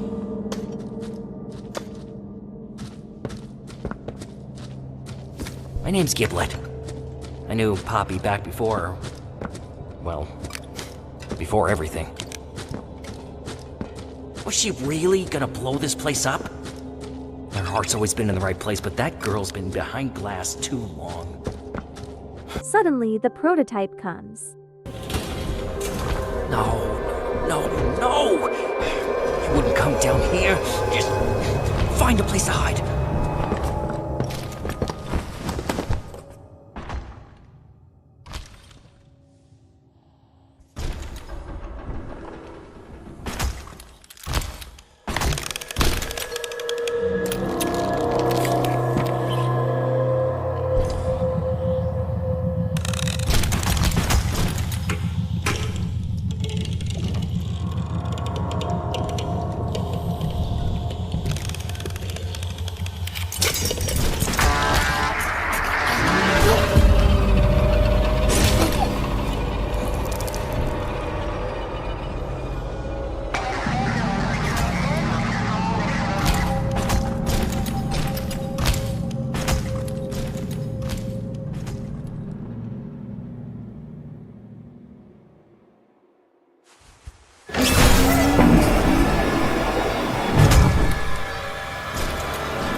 He doesn't usually come down here. You must have got him real worked up. This way. I know it's not much, but who needs fancy murals on the wall and string lights or a barber shop or whatever? And I got plans anyway. I'm not gonna be down here forever. Look, I'm not the kind of guy who spends time feeling sorry for himself. I mean, the way I see it, everything's a tragedy until it's meant to be. You think this is an accident? You ending up down here like this? Both of us wanting to kill the prototype? I mean, that's where this train is headed, right? I'm not some kind of hero, but I can help you. But we gotta get you outfitted first. You're not gonna last down here with just a cheap nightlight.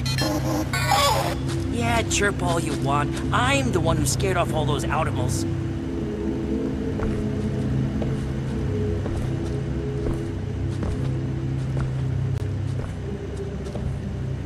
Here. The boilers.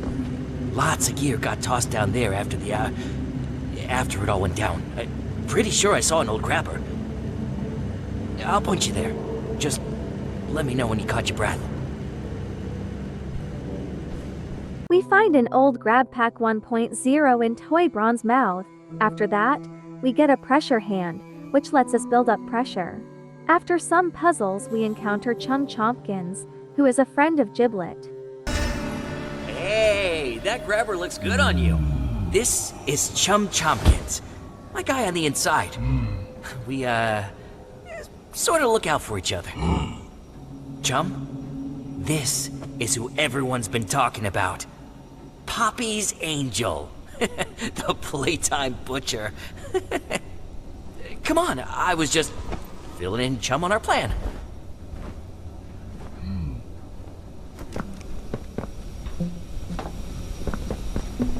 Look, we're not the first to try and take out the prototype. Everyone who tries, they fail.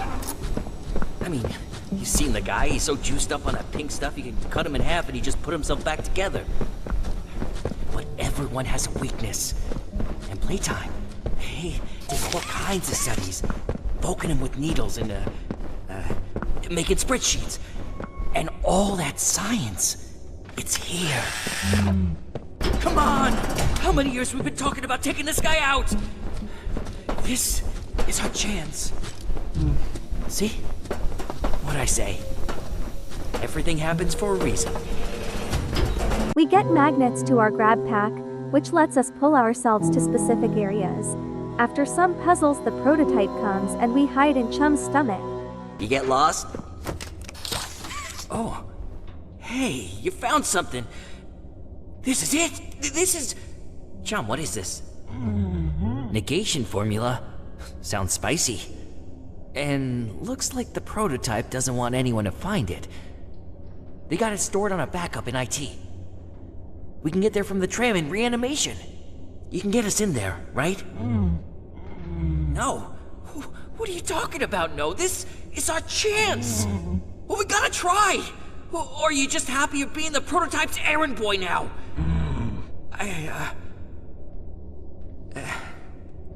Look, I'm sorry. You help us out and... we're even. I mean it. Huh. Gel Lab's a mess right now. Could go up from the pit, but... let's see. Maybe we could risk Sweet Street to... scrap. Hey! Get back here!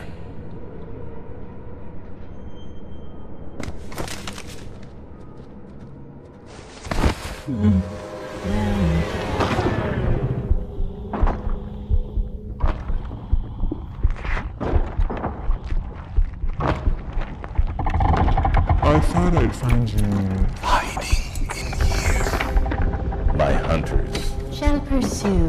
1170. But you... I need you to repair the security system. Make sure there are Eyes everywhere. Then Find me, Poppy. before He does something. she'll regret. Nothing is more important to you than this. And you know the price for failure.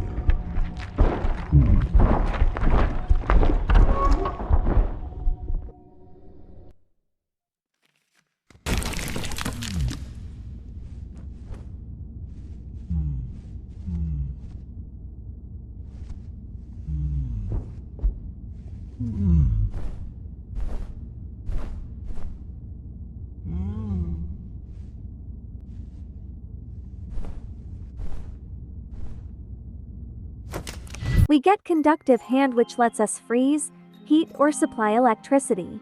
Then we find a machine that lets us relive Huggy's memories that we saw in the previous parts. We get chased by Huggy again, but when he sees Kissy's silhouette, he ignores us.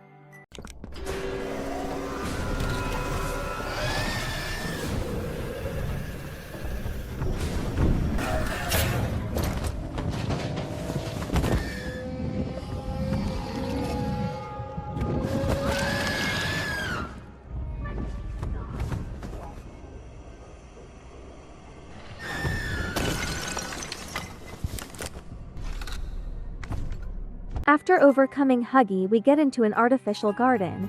We ride an ice cream truck and eventually get caught by Lily Lovebraids. Goodness! I don't think they're here for the party, Lily. Well, of course they are, Candy.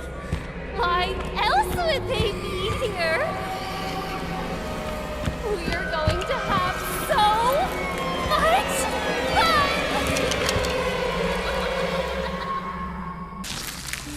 They smell like dead bodies. Well, that's not a nice thing to say, Candy. What's a nicer way to tell a friend that they smell like gore? Maybe we could ask if they want to take a bubble bath? Now? No. We have to set up for the party. Can you be a good toy and bring me the crumpets from the oven and the... We find Poppy and Kissy locked up in Lily's house.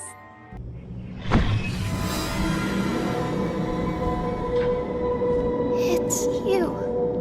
You're alive. I know saying I'm sorry won't mean much to you at this point, but I am sorry for running away, for not letting you leave at the game station, for everything. I thought if we could just get the orphans out. We tried to cross Sweet Street. I didn't know she was still here after all this time. If you can help us get out, maybe find a lever or a key, anything. We get prepared for Lily's tea party.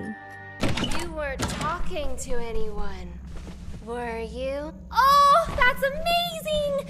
Next, we'll have to find the friends. They should be around here somewhere.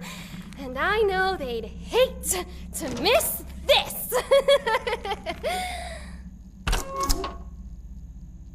Oh, he's gonna love these. Let's set the mood with a little music in case our special guest arrives early. I'm off to prepare my famous sandwiches. You'll make sure the friends make it to the party on time.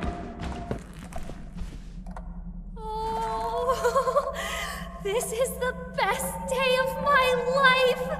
All of the friends. Oh, I almost forgot. I need to get ready. Follow me to the kitchen. We need to make final preparations before our special guest arrives. We see Gracie's skeleton in Lily's bedroom. She kept her human form's corpse.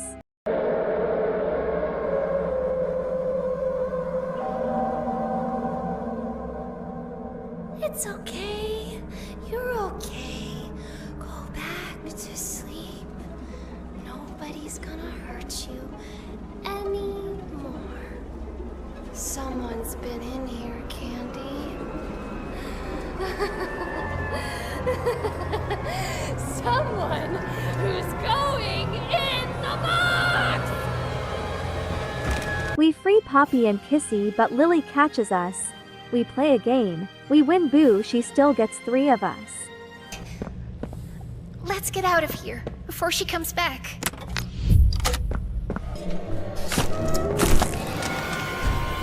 Are our dear guests bored?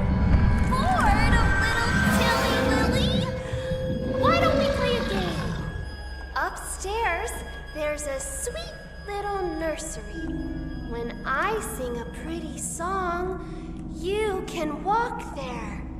But when I'm quiet, you have to stop. Follow the path to the prize.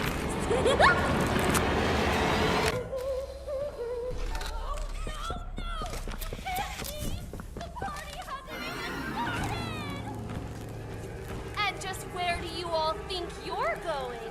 You wouldn't want to miss the tea party.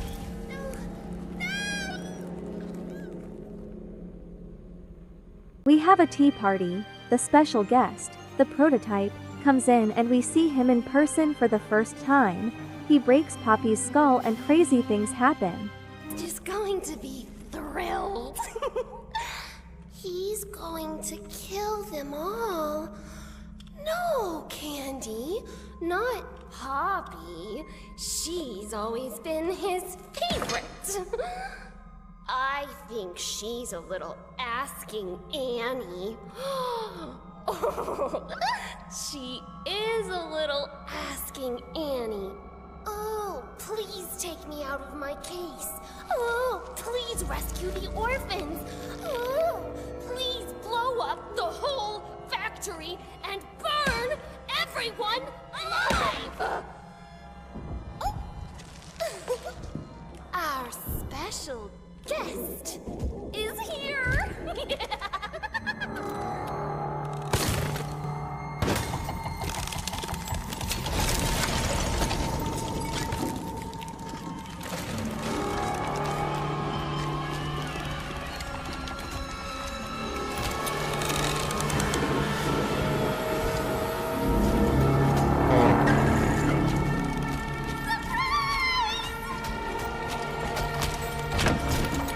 What did you do with them? Where are the orphans? She doesn't know. I did. What I had to. There. A better place now. You're a monster. I built us a home and kept us safe. And you repaid me by Bringing in an outsider.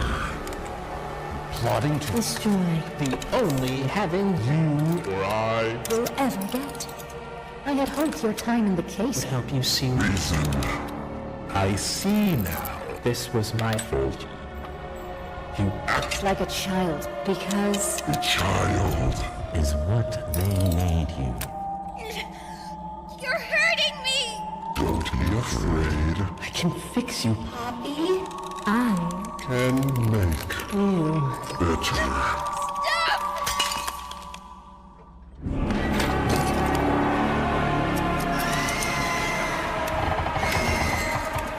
and you. the outsider. Butcher, They call you. shall we see what you look like? Wrong side out. Don't Touch me.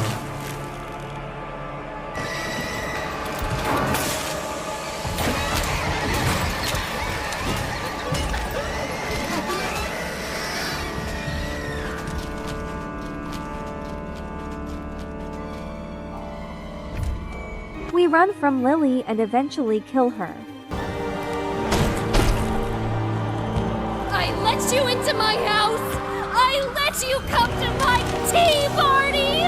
And this is how you repay.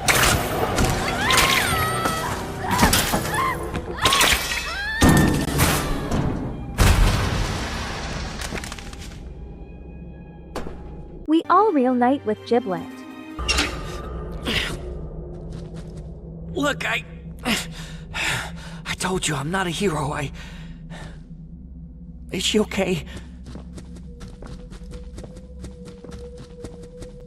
How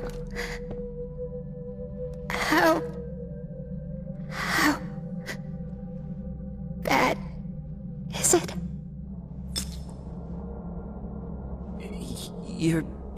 You're gonna be okay, Poppy. We'll find a way. Giblet? Is that you? What did he do to you? Don't worry about me. The things they did to us, that doesn't have to be who we are. Look, the plan's still the plan, right? We need to find that secret backup. Next stop is the tram here in reanimation. We get chased by Huggy again. At the end, Huggy and Kissy reunited, but they both get killed by the prototype.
Fight with the prototype on a train. Eventually, the train crushes, but the prototype quickly comes toward us, stabs us, and drops us in poppy gel.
Giblet saves us.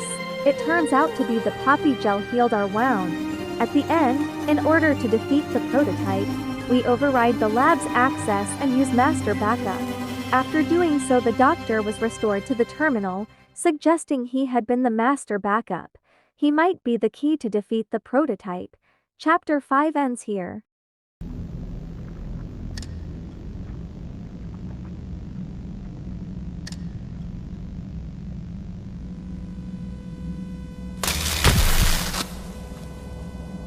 I thought you were gone.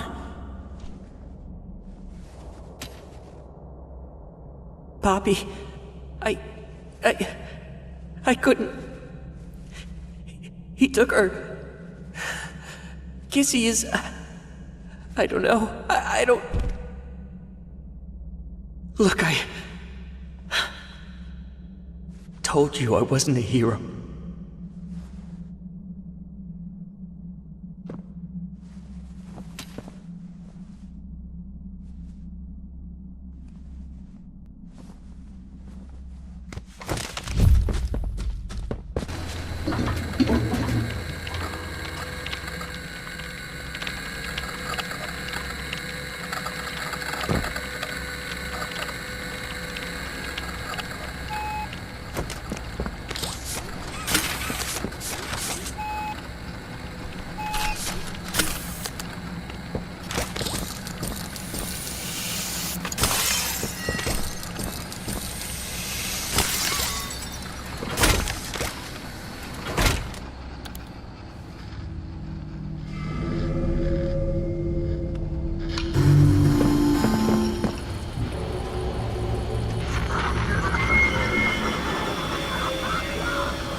Well now, this is a rather interesting turn of events.